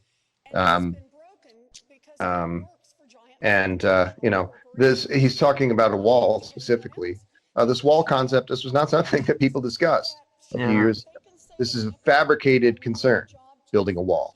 It's a fabricated concern that's, again, it's bred in circuses of a political theater nature, creating an issue that was never really a serious issue, to avoid having to do the good work of actually governing, of actually building a better civilization. That cuts into the corporate bottom line. That cuts into these moneyed special interests who own these individuals. And so rather than having real politicians and statesmen and women, we have people who create sham issues and promote wedge issues of relatively little economic consequence to avoid talking about the flaws in our many systems. We're at a commercial now. Candidates are taking a break. What are we doing? Is this thing coming to an end, or are they having a bathroom break? Yeah, no, it's not coming to an end. But they all stepped off stage for a moment. Are you seeing that? Yeah. Yeah. So we do have to be doing our good work for technoprogress, and on the other side, to avoid techno sluggishness. There's many features of the anarcho-capitalist worldview that is fairly prevalent in our institutions in the U.S. Transhumanist Party that I do admire. I do not describe myself principally as an anarcho-capitalist because I do believe that in the near term, we need to consider the value of these institutions like a public health service for life extension, because we need to consider the value of these more centralized initiatives. But there is a certain sense in which that centralization at present is not being administered correctly. And so people who are able to disrupt that and force people to consider reforms to that do have an important role to play. I think of my friend Adam Kukash, the first higher profile person that I was able to interview some months ago, and I owe him a kind of debt of gratitude for speaking to me at that time. He is a person who is running on an anti-militarist platform, effectively an advocate of abolishing the federal government. And I don't necessarily want him to be president. I don't necessarily think that that would be a positive outcome, abolishing the federal government. But his rhetoric, his anti-militarist rhetoric, it does have some value. It just in the way that these anarcho-capitalists, people like Peter Thiel and many, many others in the futurist community and titans of industry in our orbit, they do bring something to challenging some of these institutions, which are techno-sluggish, which are unwilling to adapt to 20th century realities, Moore's law effects, network effects, moving into allowing the pace of technology to be parallel to the pace of institutional change. Because right now that technology could move very fast.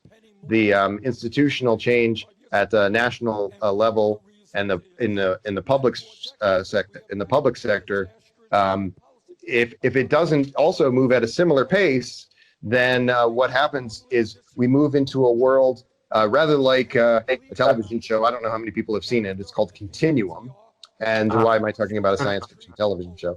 Well, in that world, there is a corporatist juggernaut, which has such institutional strength, being a full automation and advanced algorithm operation, that a consortium of such juggernauts, the Musks of the world, are able to effectively take over governments. And so then that is effectively a techno-fascist regime. And it's a techno-fascist regime where things like life extension are occurring to a high degree. But it's also a techno-fascist regime that does not have human development at its core. It has an enfranchisement of a few wealthy individuals at its core. What good is a system like that if it doesn't have your best intentions in mind, you know? Yeah. That's why we need to be talking about things like digitalization every day. Be talking about all of us doing our part to build new kinds of entities so that it doesn't just, in a word, all of the responsibility fall to these corporatists. You know, we can talk about these guys as boogeymen, but they are also players trying to do things. We as a citizenry in the United States and on the world stage need to be players in that regard as well. We need to be uniting to common purpose. We need to be building things like transnational blockchain identity, national blockchain voting, all of the things that the many things that we could be doing towards building digitalized institutions and setting the stage for a world that's not going to be controlled by a few, but by the many.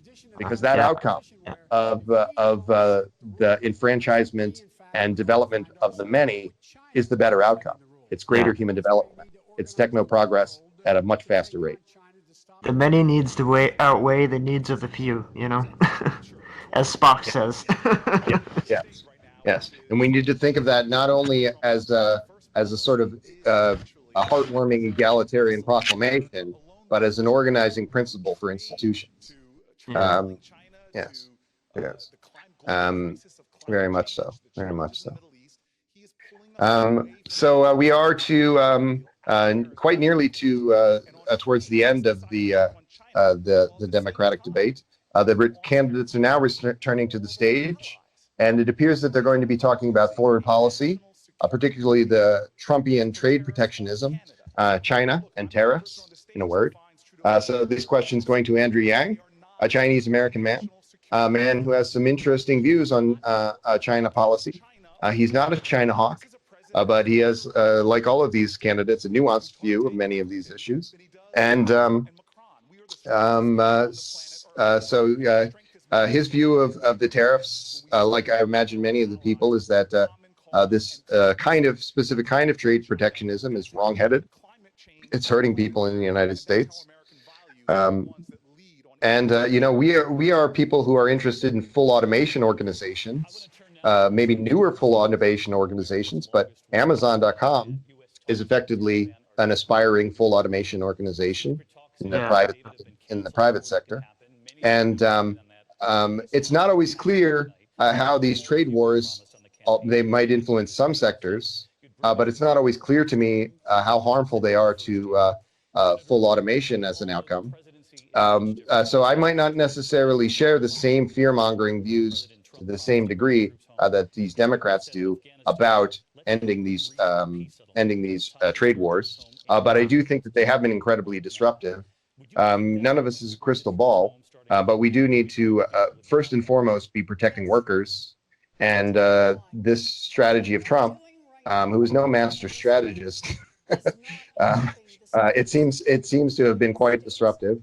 Maybe there's a longer game that I'm not seeing coming from the shadow president, Peter Thiel, but I'm inclined to think that this was a mistake. But there are, I think, some kinds of roles for trade protectionism in advancing a national agenda for full automation. I think that we shouldn't dismiss that out of hand. Yes, so talking a little bit about speaking to the China hawks and the China doves, such as they are in this country. It's often come up to some degree in conversations that I've had about AI safety. China is an AI juggernaut. China is a big country with a lot of resources. In some ways, some of those resources could start to eclipse the resources of other countries. They already have. Could start to eclipse the resources of a country like the United States. Yeah. As we say, data is king, and China has the potential to be that data king.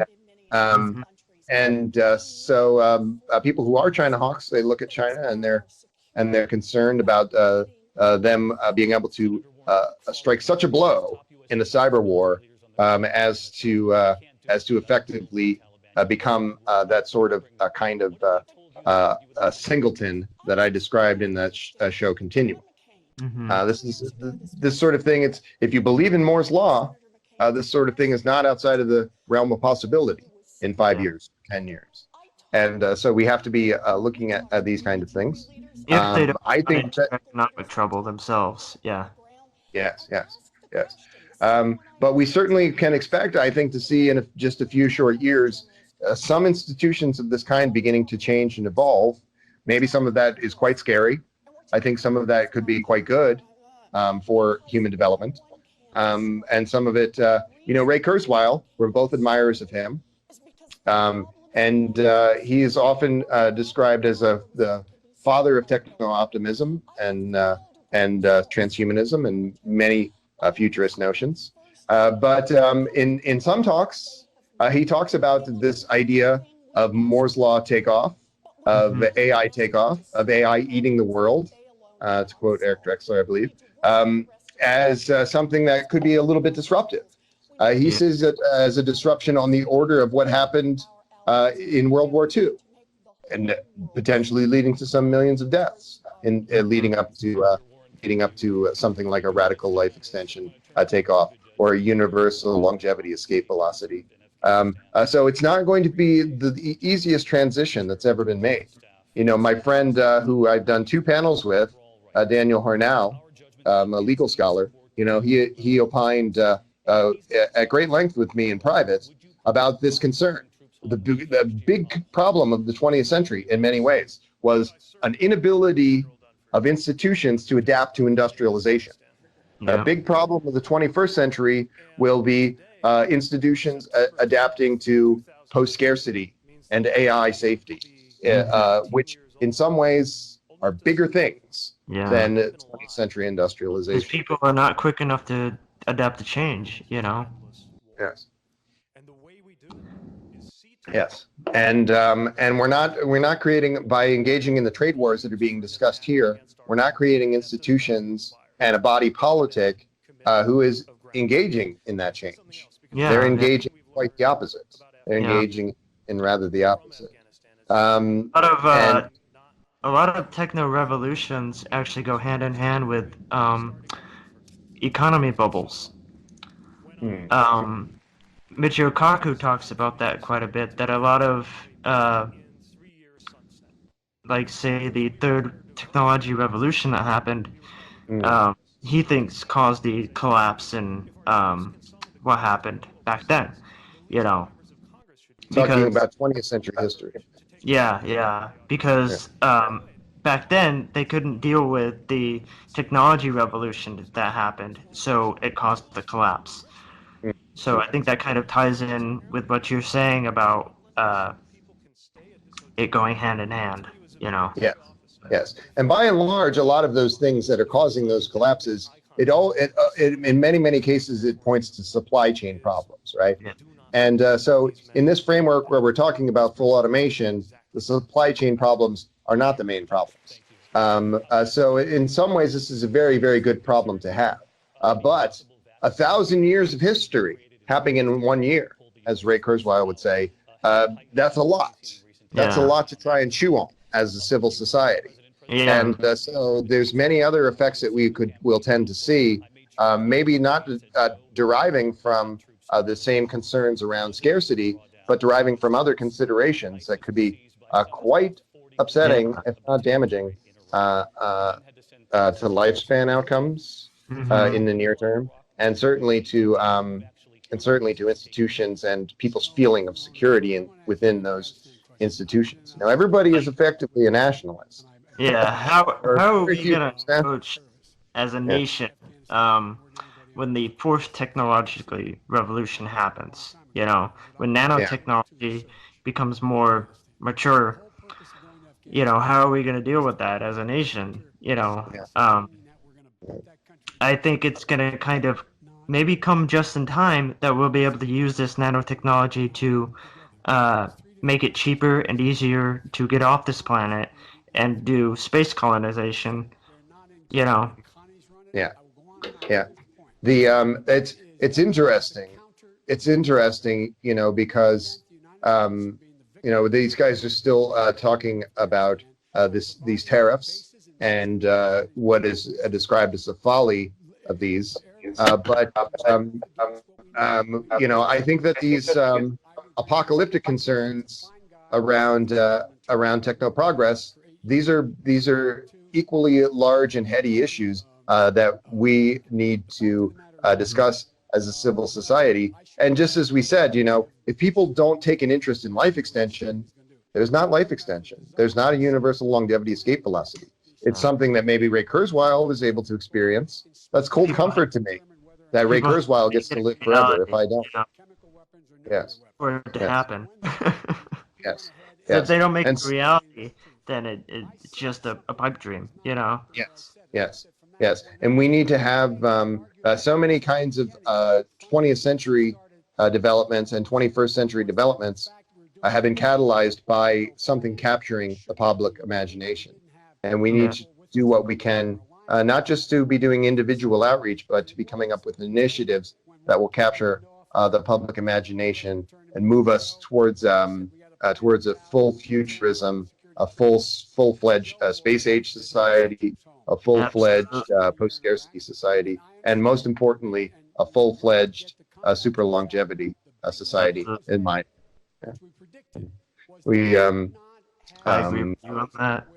yeah, yeah. So I encourage people to sign up at a transhumanist party .org/membership because you might not think that this organization can bring much to the table in terms of strength relative to these other parties. But what we do have is a clarity of vision in thinking about these things that has the potential to bring these ideas to yeah, people who are basically ignoring them. They're that a basically lot of times ignoring. has been lacking in presidential debates for the last 10 years. Uh, uh, Yeah, when people talk about that, they talk about civility. I don't really care much about civility. I care about people actually doing the work and building things and coming together with ideas. And so the fact that the Democrats and the Republicans pretend to hate each other, that's a wedge issue, like the other wedge issues that we described. It's incredibly disruptive. But focusing on the morality of that, it's a foolish thing to do. What we Yeah. should be focusing on is the fact that that is a distraction from actual reforms of the kind that would allow us to move more fully into the 21st century. And so I spoke to a few of my friends and I said, would you like to talk about this debate? And they said, no, I'm disgusted with Democrats. I have nothing of interest that I want to discuss about Democrats. And so I thank you for doing this because we have been able to critique them and also have interesting tech policy conversations Yeah, and that's at the important. same time. Yes, yes, and yes. The right now we're talking a little bit now about the domestic policies of China in other terms. Interesting subjects. The U.S. we know the U.S. military-industrial complex, the Pentagon, is the greatest polluter in history, the most destructive Wow. force in terms of climate change. We are today, we were in the past, the world's biggest polluter, and that is largely because of this tremendous output that we have Wow. um, in terms of building many bases around the world, in terms of Mhm. running many kinds of different kinds of military operations, many of them quite sophisticated, but we are a huge operation, the Pentagon, Yeah. and that makes us also a huge polluter. And so this is something, people talking about what China might do in the future. The U.S. is making these mistakes today. We need to have a kind of clarity in talking about this kind of things, these kind of things as well. Um, many of these countries, they kind of have evolved into a more cyber-minded approach.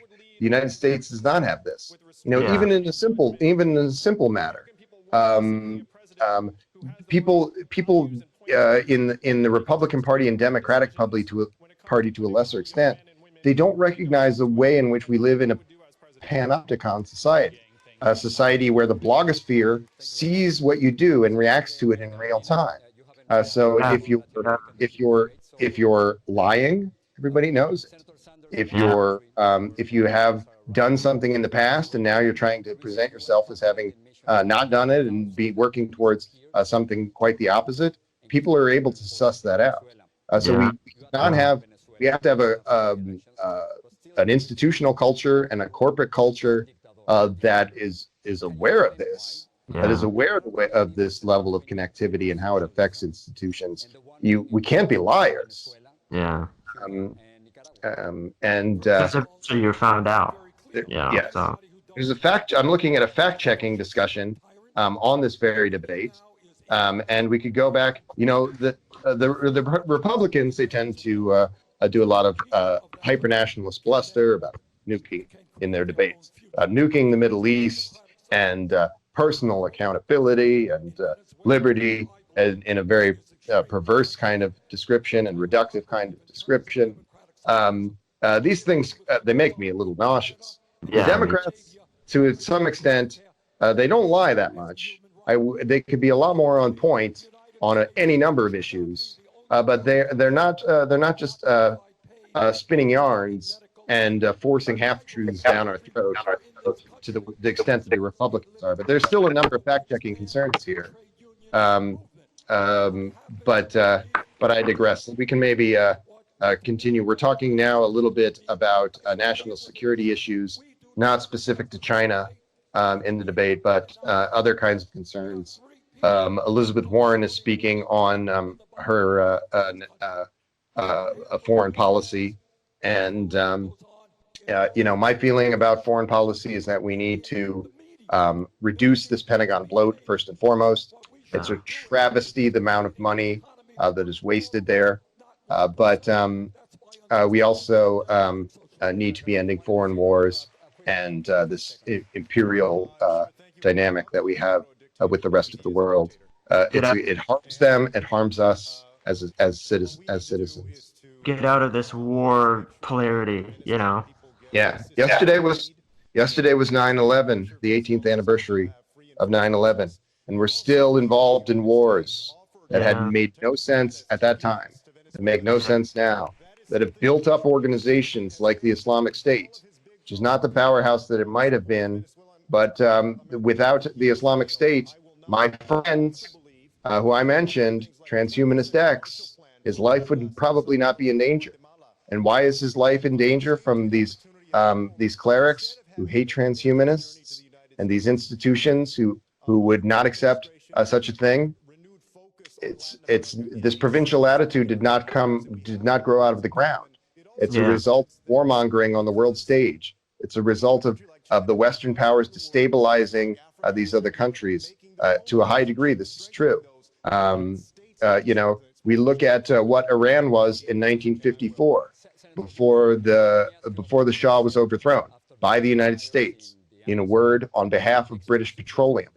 This created a cascading effects of instability in the Islamic world, political instability, ideological instability. This was not just an accident. It's not just an unfortunate thing that my friend should live through this. It's a result of geopolitical machinations of the worst kind on the part of the United States military-industrial complex and other players of a similar kind.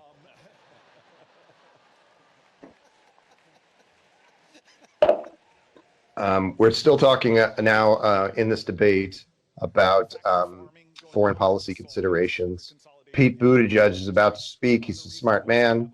I'm sure he has a lot of good ideas about the military-industrial complex.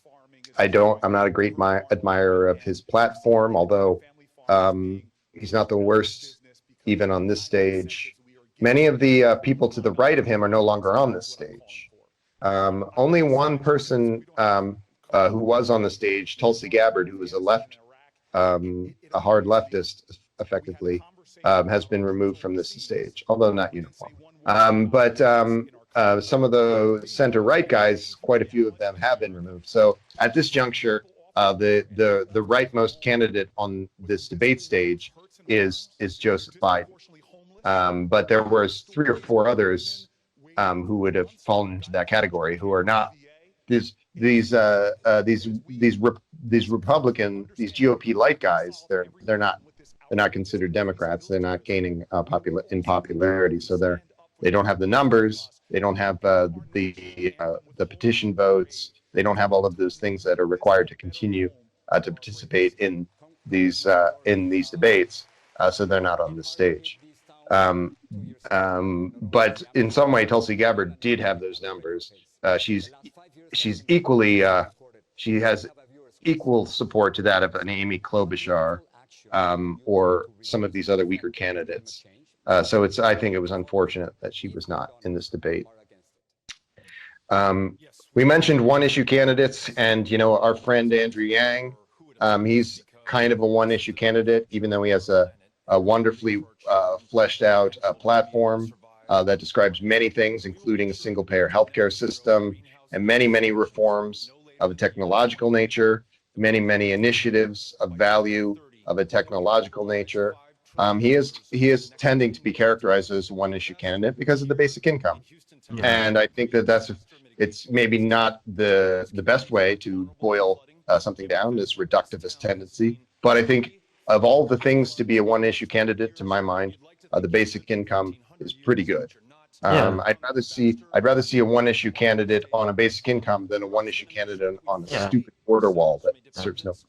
Especially since a lot of people are worried about the state of the economy, you would think they would hone in on that, Yes. Well, we have a austerity brainwashing in this country, and it's not true in the rest of the developed world to this extent. We've been programmed by think tanks going back 7 or 8 decades in some cases. Hard right or economic far right-leaning think tanks by people like Charles Koch. And they've insinuated themselves into public opinion. But largely this is also just this consideration of literacy. But these people are falling away. These people falling away. As we said, 80% of people are now in favor of reforming the public health care system to a high degree along the lines of a single payer or national public health system. Similar brainwashing is falling away. It's melting away quite quickly. Joe Biden is speaking. There was some funny polls with Joe Biden. A joke that said that rotary phone users in a straw poll overwhelmingly supported Joe Biden. It's like Joe Biden has great support by people who are probably very likely to be dead by the time this election. But that's a horrible joke to make. But it describes this demographic collapse in the United States of right-wing philosophies. And if we end up having someone like a couple of candidates, I think there are four candidates that tend to fit this bill of the 9 on the stage. And I don't want to start saying names. One of them is kind of my friend who I spoke to for the better part of an hour tonight. But if we have these hard right or very right-leaning candidates in this organization, and then we have a demographic collapse, we become an organization that's an orphan. We become an organization that has no relation to the political impetus of actual people in this country. Oh, that's an interesting perspective. Yeah. We don't want to be. We don't want to just be something that is a historical footnote.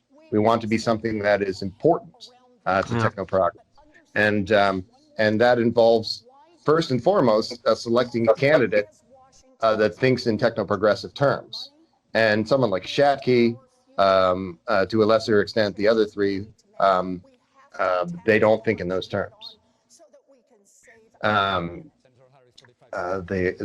They're just playing games.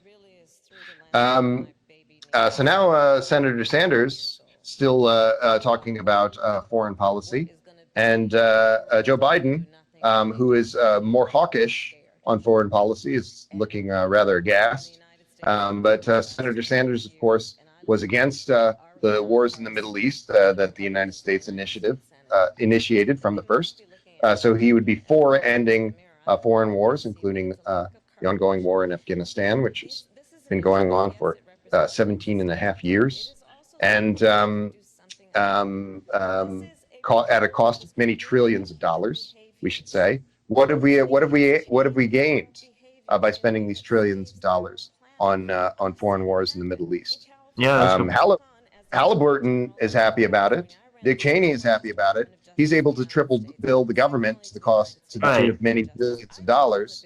But what have we gained in terms of stability on the world stage? What have we gained as a society domestically by doing this? Nothing.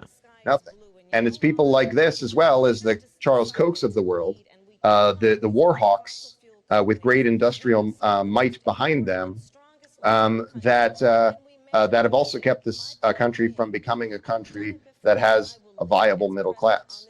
60% of people work in service jobs. By some measures, low-paying service jobs that are artificially low wages, and they also have artificially high rent, and this is not sustainable. And had we had simple economic reforms of the kind that Senator Sanders or Senator Warren or candidate Yang described over these many years, I do believe the United States would be more like modern Germany in this area. And yet, in our debate coming up, I'm going to be debating John Shatke, who thinks that the answer is quite the opposite. He thinks that, but this is a collapsing worldview, and it's for good reason, because it's a wrong-headed worldview. Right. And so I would encourage people to block this and ignore his views. We have this whole universe to explore, right? People are stuck behind counters and factory jobs. Yes, precisely. Yes, and we can't have more of that. We can't have policies that support more of that wage slavery. and more of that inequality and more of that loss of human capital and human development.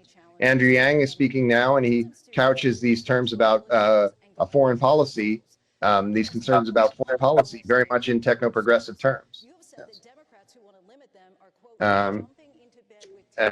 Yes, interesting debates from all of these, and I've enjoyed watching this with you and discussing this. So now we're moving into, again, a foreign policy consideration, or rather a consideration of the fate of migrants.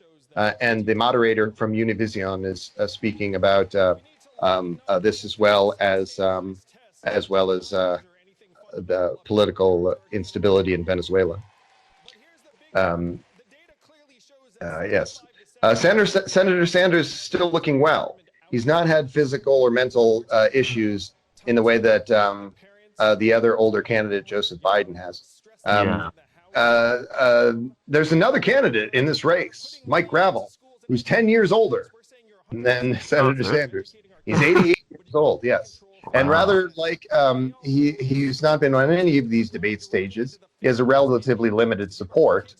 But he is popular among people on the hard left for in the way that Senator Sanders or Tulsi Gabbard might be. So he's quite visible to a certain subset of the population. But yes, he is quite elderly, 88 years old. He is running for president, but he stated that he is running as an advocacy position, not as a candidate who would believe that they would legitimately assume office. Which I don't know that that's always a winning strategy, but for someone who's 88 years old, it's maybe something to consider. We hope that even our life extension prospects are good enough that we can reverse aging, not only for the Ray Kurzweils, but maybe for the Mike Gravels. I do believe that we can do that. This is good. This is good reason why also on the personal level, you should be considering things like eating well. Monitoring your diet very carefully, monitoring your lifestyle very carefully. I don't consume alcohol. I don't encourage people to consume alcohol. And I encourage people to avoid high risk behaviors. I used to like to ride a motorcycle, Dre. I don't do it anymore. I don't do alcohol either, so I Yes, it's just as well to be thinking in these terms, avoiding anything that could be destructive. Right, because even if it gives you a little bit of a chance, to make it another 30 years, then that's worth it, Yeah, precisely. And there's very little upshot to consuming a lot of alcohol. So right, because a lot of studies have indicated that drinking alcohol makes you stupider, Yeah, it does. It actually, this cartoonish idea of this sort of waterlogged brain of the alcoholic, it's borne out by studies of this kind that you mentioned. Yeah. It destroys your nerves. It destroys a lot of your body systems. So yes. There's many transhumanists would be described as people who have an interest, if not some useful knowledge and utility function interest in nootropics and being able to experiment with things beyond that, personalized medicine and many things beyond that. But these things are quite different from the blunt instruments of alcohol or present-day narcotics. Certainly things that they're not going to improve your life. And if you are a serious-minded life extensionist, you might at least consider abstaining from such things. Certainly limiting alcohol intake. I agree. So now we're interested in talking about the environment. Finally, come around to this important issue. But I would doubt we'll be seeing too much talk about geoengineering. We'll be seeing things more on the regulatory side of things. and a certain level of bluster on the subject. And the regulatory matters, the regulatory matters are of interest. I don't want to downplay that. Yes. I do like Cory Booker on a personal level. I like, I guess, all of these candidates on a personal level. They're personable folk. But I do tend to want to do a pretty careful analysis of what their platforms are and what they might actually be able to follow through with as reformers. That's why I said maybe I hope that Andrew Yang as a president would be somebody who would be insistent and able to implement the kind of economic policy reforms that are in his platform. I would wonder if he might not prove to be another Trump, who to some degree, who runs on something and then turns out to be somewhat more of a corporatist, or another Obama for that matter. And there is a tendency, a regression to the mean there. There is worry about Yang, despite his basic income policies, not doing anything about the corporations, Yeah. So that kind of rounds it about to revamping the system before we can have, these basic income policies, Yes. My friend Kania Sunzu, who I interviewed about all manner of issues around geopolitics, metaverse notions, also ecology, techno-Gaianism, transhumanist ecology. She has a lot of expertise in this area.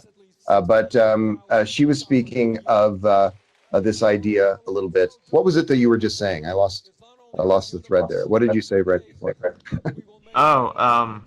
That we need to revamp the system. It kind of rounds it about to revamping the system before we can approach these basic income policies. Oh, yeah. Otherwise, they're going to be influenced by the corporations. Right. And she had a very similar view of this from an ecological perspective. She felt that she would like to see in the sort of fantasy football of American tickets. She's not a U.S. national. She's visited the U.S., I think, but not so much. I think of all the tickets she would like to see a Bernie Sanders presidency with an Andrew Yang vice presidency. Oh, that would be interesting. Yes. She felt that maybe that would protect against the possibility that Sanders became infirm.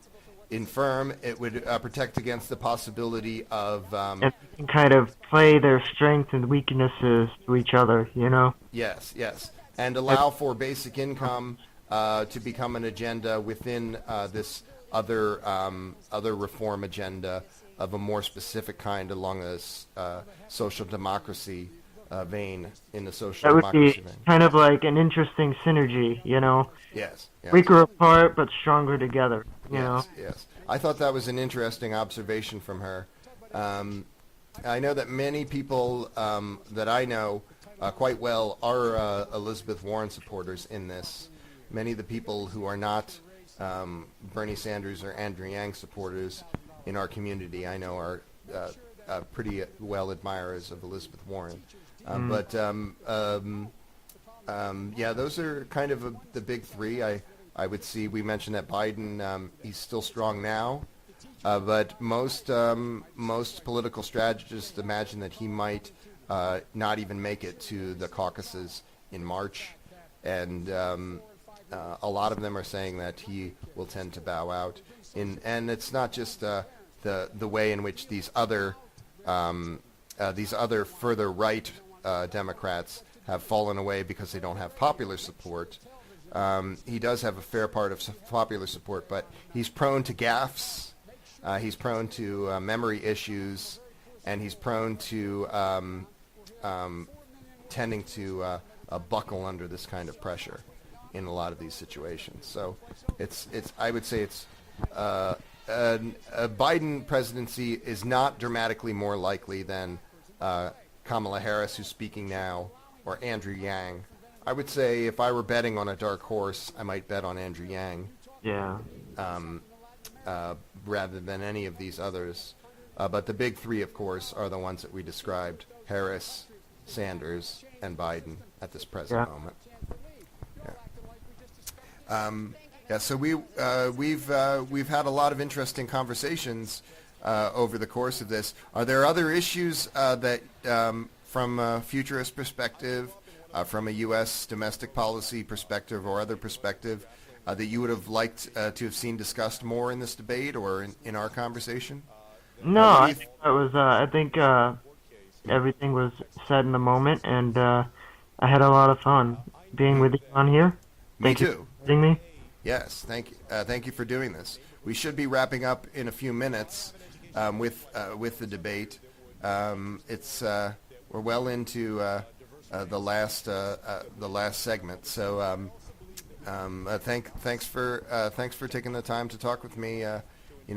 That's why we're in this policy club, is to talk about policy.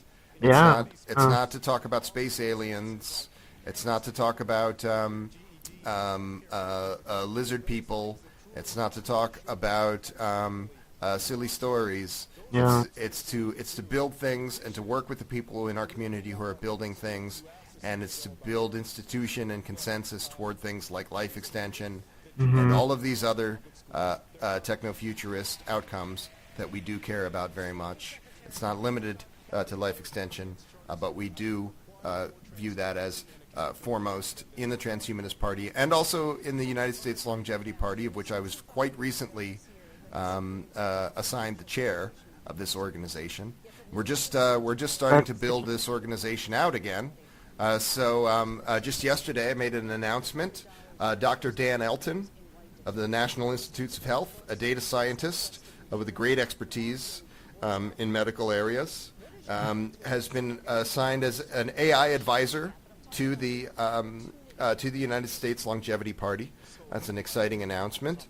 I think the prospects of life extension just got a little bit better for his affiliation. I think in the next couple of decades, I think what we will see is not only people and people candidates and maybe kind of forming a party that way, but I think it's going to be AGI and people candidates. Like someone's going to partner with an AGI to kind of bring about, their own policies and get perspectives on what the AGI thinks, and I would encourage people to look at our talk on the Steel Archer show, Detonation, on algocracy. I did a talk. I organized that talk and participated in that talk, and that was a discussion with a couple of folks, our legal correspondent at Detonation, my friend Daniel Hernell, my friend Irai Ozkarol, a prominent artificial intelligence researcher, and some others. Jason Mallory was the other one on that specific debate, who he has a lot of insights into smart cities and tech-driven initiatives. And we talked a lot about this prospect of AI-driven governance. And I think that people also need to consider it, this prospect in simple terms. A robot for president. It's really interesting when people start kind of teaming up with AGI in the next couple of decades, or years, and having these kind of teams, like the way you and Kimberly teamed up, so imagine that instead of being with another human, you're with an AGI android, Yes. Robot. And this is a realistic prospect. Jay. This gentleman who I mentioned, Andrew Vavrick, is effectively working on a precursor to this very thing. Yeah. There are sidekick apps coming out that would allow you to be doing this sort of thing, and this will allow you to enjoy your life and also be doing good work. Things that are not necessarily good, strong possibilities for 100 million people in this country now under this system that we described, which is effectively an artifice of wage slavery. An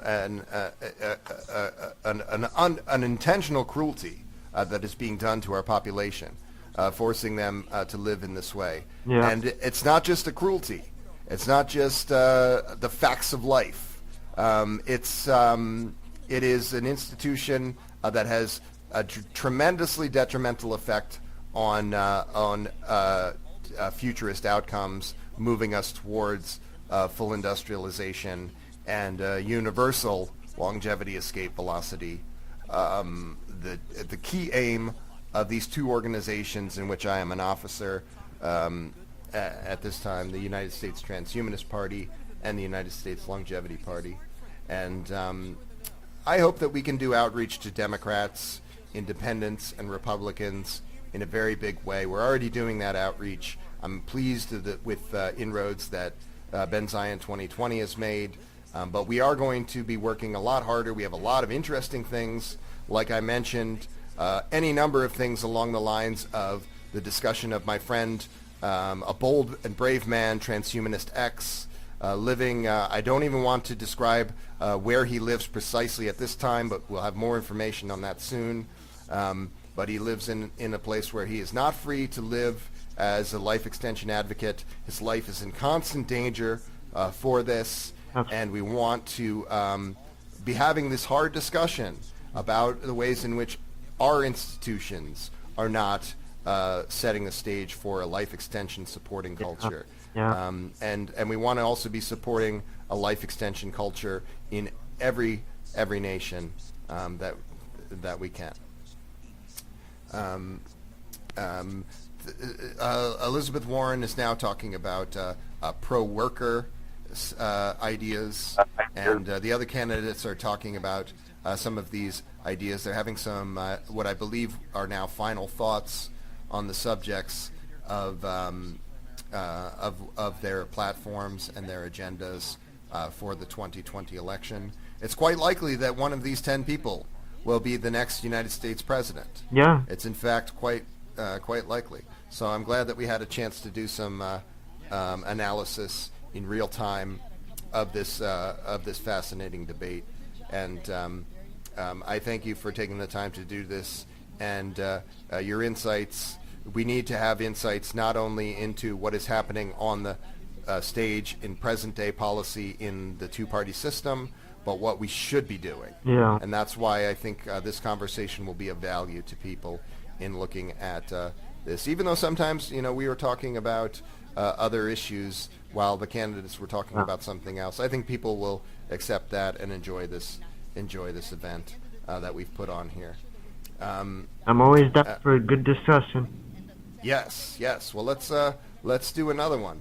We have there's always something like this, so we can be recording these kind of things on a more regular basis. I'm always trying to make more and better content in the course of this election, and moving forward. As I said to my friend Steele Archer, the Futurist New Deal podcast. So many people have said to me that they think of it as a valuable resource for our community, and it's not going away. Whatever the outcome of this primary in 2 weeks and 3 days on October 29th, whatever the outcome, and I do believe that Ben Zion 2020 will emerge victorious, but whatever the outcome, the Futurist New Deal and the Futurist New Deal podcast, they are not going to, they're still going to be with you, trying to give you some new perspectives on things like advanced algorithms and life extension, and talking to people doing this fine work. Senator Sanders is now speaking, delivering his stump speeches. He's sometimes been criticized for tending to deliver very similar stump speeches. But the people who criticize him, they're often, I regard this as a kind of concern trolling. They're saying, why you give the same speech over and over again? You're a boring guy. But he's always talking about real problems. Yeah. The people who say these things, they want to deflect from those real problems. Yeah. So you know what? Screw those people. Yeah. As I said at the top of this talk, I don't agree with everything in the Bernie Sanders worldview in the longer term. I don't agree with every policy initiative that he would approach. I don't think it's possible for too many techno-futurists to agree with him 100%. But I think that he is a very good example of someone who has a serious view of this landscape of policy and what is wrong in our country. And I can't say that about this person who's now delivering this talk, Joe Biden. Yeah. I don't think he's a serious man. Yeah. I don't think so either.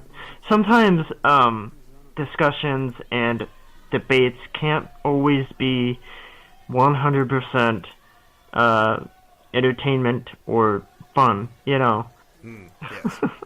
Yeah. Like, and that's not easy. Yeah. That's not an easy sell in our clickbait world. yeah. It's hard. It's hard to know what the good balance there might be for a small policy club, for a third-party organization like ours. Yeah. It's an open question as to how we would approach that. And there's different candidates in this. I kind of got into it a little bit with a candidate, Nick Nasuit, yesterday, and I want to give him an apology, because he is trying something on for size in terms of projecting an interesting set of ideas as to his persona, and putting it out there. And people should be free to do that. I said to him, it was an exchange where I said that he was doing a disservice to this community, but I don't believe that's true.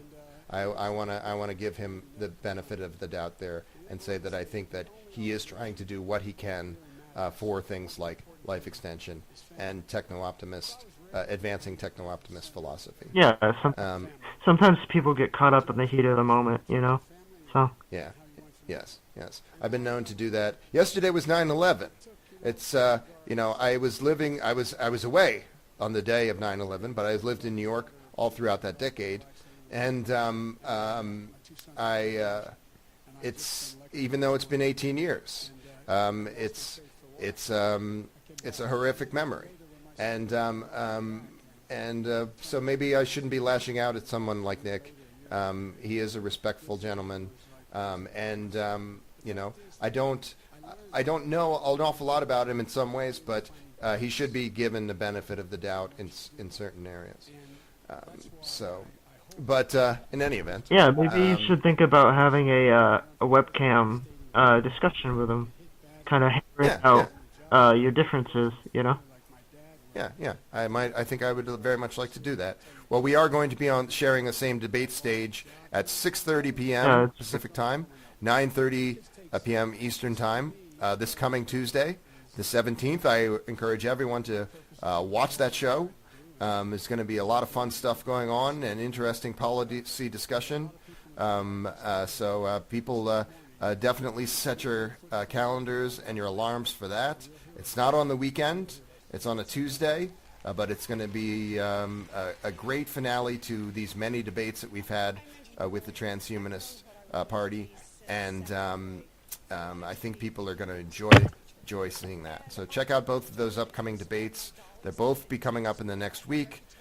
We have one that's coming up on the 14th, and we have one that's coming up on the 17th. Both going to be really, really great. And folks, you can't participate in this organization if you don't register. I already mentioned transhumanist-party.org/membership. Do it now. Check in with Gennady. He'll be glad to tell you what's going on with your registration status and give you some pertinent information as to the election. Other people in this organization from my team or officers of the United States Transhumanist Party will be glad to speak with you on this subject. So don't just be somebody who's standing on the outside looking in. Sign up, participate. We're going to have a big voting party on the 22nd. A lot of great futurists from different organizations are going to be there. And a lot of them are supporting Benzion 2020. I think you should too. But if you sign up, you can come to that party if you're in the Phoenix area. And we're going to have more information on that party coming very soon. It's going to be at a restaurant in the Scottsdale area. We might have another event of this kind in another part of Phoenix. But I wish you could make it. I I know you're not convenient to Phoenix, but maybe we'll meet each other sometime at another event or festival. I'd like that very much. Possibility. Yes. The future, forever's a long time, right, Dre? It's like people say to me, Ben Zion, you're not going to be president on January 1st, 2021. You probably won't be the president. No. And I say, well, different time with, you know. Yeah, I have maybe a little different relationship to time than those people. I can wait. Forever's a long time. I'll be the president sooner than you think.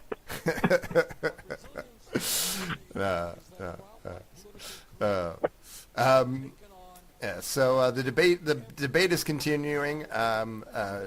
Talking now about some historical policy considerations. The United States is not a perfect place. A lot of mistakes have been made. A lot of those kind of mistakes continue to be made. You know, we haven't seen an end to segregation. In many ways, we've seen a de facto institutional separation rather than an explicit segregation. So the United States is still very divided along ethno-nationalist lines, and that's an unfortunate thing for people who are getting the brunt of this underclass. People, and that is tending to be people of color. It's not exclusively people of color. There's a lot of poor people of different skin tones. But when we see things like de facto segregation, when we see things like a huge difference between different ethnic groups in terms of their ownership of property, there's been statistics that say that based on current trajectories, black folks are moving towards a point where they own nothing. And that disparity is very glaring now in terms of net worth, the average net worth. And that's not just some kind of fluke. That's not a personal failing on the part of those individuals. It's a result of institutional practices of a kind that we've described. The kinds of people, these kinds of great heroes of America, like Charles Koch. Charles Koch is pretty happy. Charles Koch says he's a social liberal, but an economic conservative. Yeah. But everything that he does is in service to inequality and algocracy, and that's been the case for many, many decades. In many other facets in this discussion, it's been the case for centuries, and it's why we need something like $52,000 a year basic income funded by the federal land dividend, because there's a lot of people in this country of different backgrounds and persuasions who are feeling that pain, and we need to see that they can live well in the 21st century, so that they can have access to the kind of things that we talk about, life extension. They can be doing the kinds of things that we talk about, being better. But this brings us to the end of our debate. The candidates have given their final thoughts, and they are exiting the stage. So I want to thank you again for doing this with me, Thank sir. you. I've had great fun. I had a lot of. Yes. Do you have any final departing words for our listeners about the campaign, about these policy matters that we've discussed? No, I'm happy right now. Okay. I'm happy too, and I'm pleased with the kind of content that we've made here. Thanks for doing this, Dre. So I I had just fun. came out. I had no idea Have a what good kind of night. professional setback it would be, especially because, inconveniently, it was an election year in my socially conservative community. What happened was that when I trusted voters to judge me based on the job that I did for them, they decided to trust me and reelected me with 80% of the vote. And what I learned was that trust can be reciprocated, and that part of how you can win and deserve to win is to know what's worth more to you than winning. And I think that's what we need in the presidency right now. We have to know what we are about. And this election is not about any of us up here. It is not about this president, even though it's hard to talk of anything else some days. It's about the people who trust us with their lives. A kid wondering if we're actually going to make their schools safe when they've learned active shooter drills before they've learned to read. A generation wondering whether we will actually get the job done on climate change. And if we hold to that, then it doesn't matter what happens to each of us professionally. Together, we will win a better era for our country. Mayor Buttigieg, thank you. Mr. Yang. I was an unhappy lawyer for 5 whole months, and I left to start a business. And I'm going to share with you all one of the secrets to entrepreneurship. If you want to start something, tell everyone you know you're going to do it. And then you don't have a choice. You put your heart and soul into it, and even though I did that, my company flopped, had its mini rise and maximum fall, lost investors hundreds of thousands of dollars, still owed $100,000 in school debt. My parents still told people I was a lawyer. I guess it was a little easier. So I remember lying on my floor looking up, wondering how it had come to this. Eventually I picked myself back up. I kept working in small growth companies for another 10 years and eventually had some success. Then after I did have some success, I still remembered how hard it was, how isolating it was, how it feels like your friends no longer want to spend time with you. And so I spent 7 years starting and running a nonprofit that helped train young entrepreneurs around the country, including Sean Wen, who's here in the audience tonight, who left his gilded Wall Street job to become a food entrepreneur in San Antonio. Sean, I hope I made the process a little bit easier for you than it was for me. But the goal of my campaign is to make this an economy that allows us to live our human values and aspirations. Thank you. Thank you, Mr. Yang. Senator Booker. So my biggest professional setback is embarrassing because a lot of folks know about it. I, with a bunch of tenant leaders in Newark, New Jersey in 2002, took on the political machine, and boy, did they fight back. I had tires on my car slashed, our campaign offices were broken into, my phones were tapped. It became a spectacle, and we lost that election.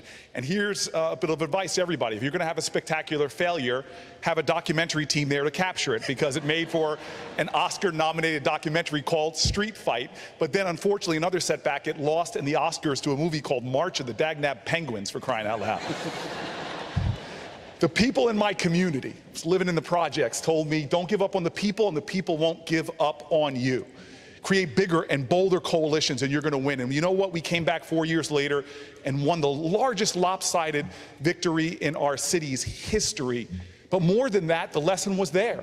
We didn't give up. We were taking on America's toughest problems, from crime to poverty, and we transformed our city, creating tens of thousands of new jobs, the biggest economic expansion in our city, and as I said before, turned around our school system. There's more work to do, but I haven't given up on the people. I still live in that community. But this is the big lesson.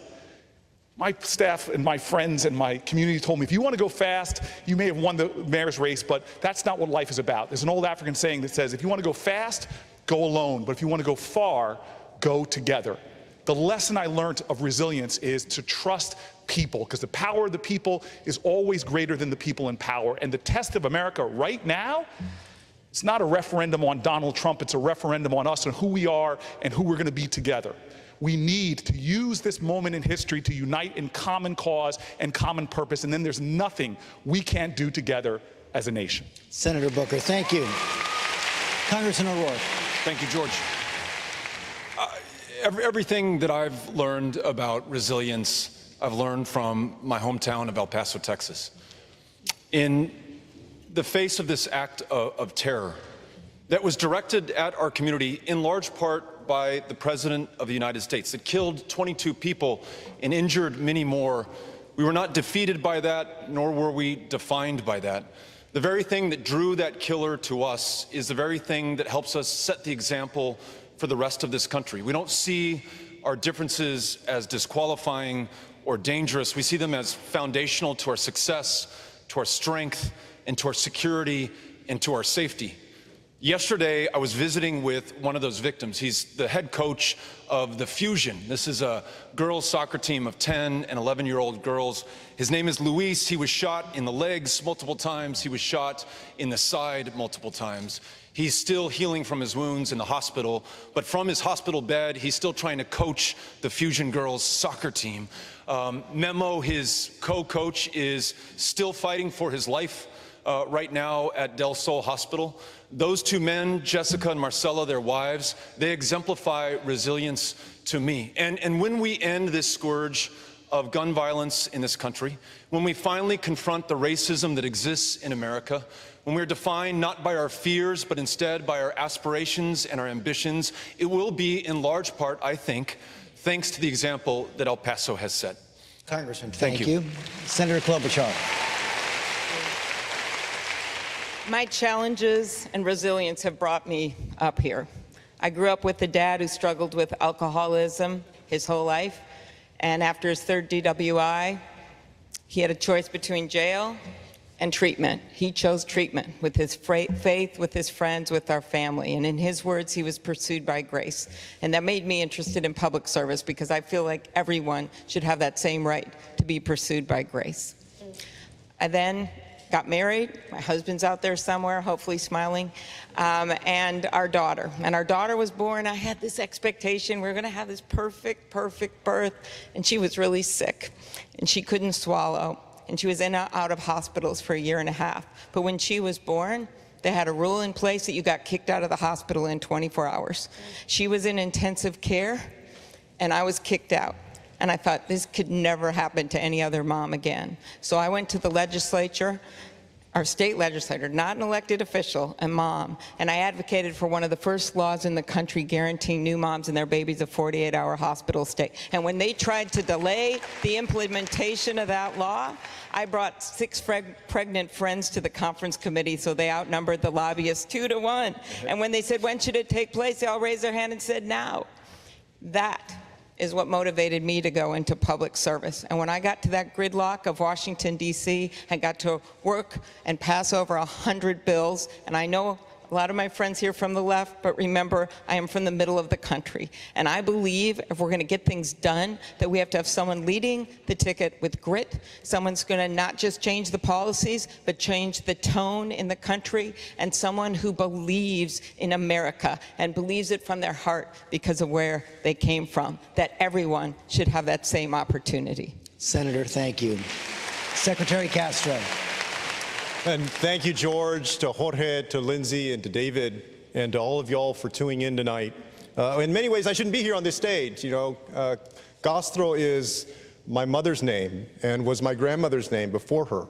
I grew up in a single-parent household on the west side of San Antonio, going to the public schools. Eventually, my brother Joaquin and I became the first in our family to become professionals. And when I got home, I took a job at the biggest law firm in town. I was making $100,000 a year in the year 2000.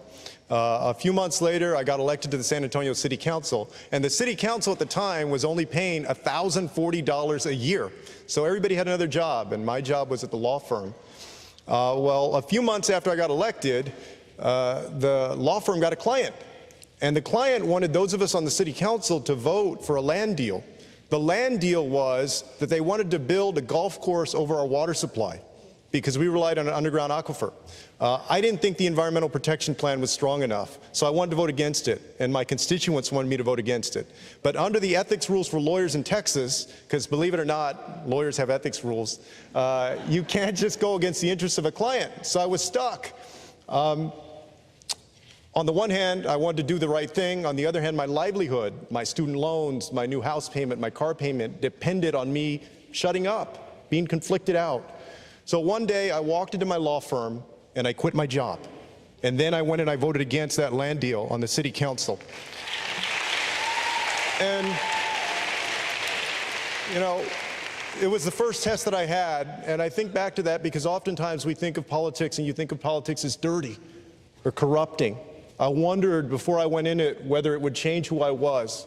And I was proud that when that first test came, that I stood up for the people that I was there to represent and not for big special interests. There's nobody that gets tested more in a position of public trust than the President of the United States. This president has failed that test. But I want you to know that if you elect me president, I won't. I won't serve anybody except you and your family. And together, we can create an America that's better than ever. Thank you very much. Secretary Castro, thank you to all of our candidates. It was a great debate. I think we learned a lot tonight. Thanks to you. Thanks to Texas Southern University for hosting us tonight. It was a great crowd as well tonight. Thanks to you. Thanks to everyone at home. The debate is over. Our coverage continues with Tom Llamas.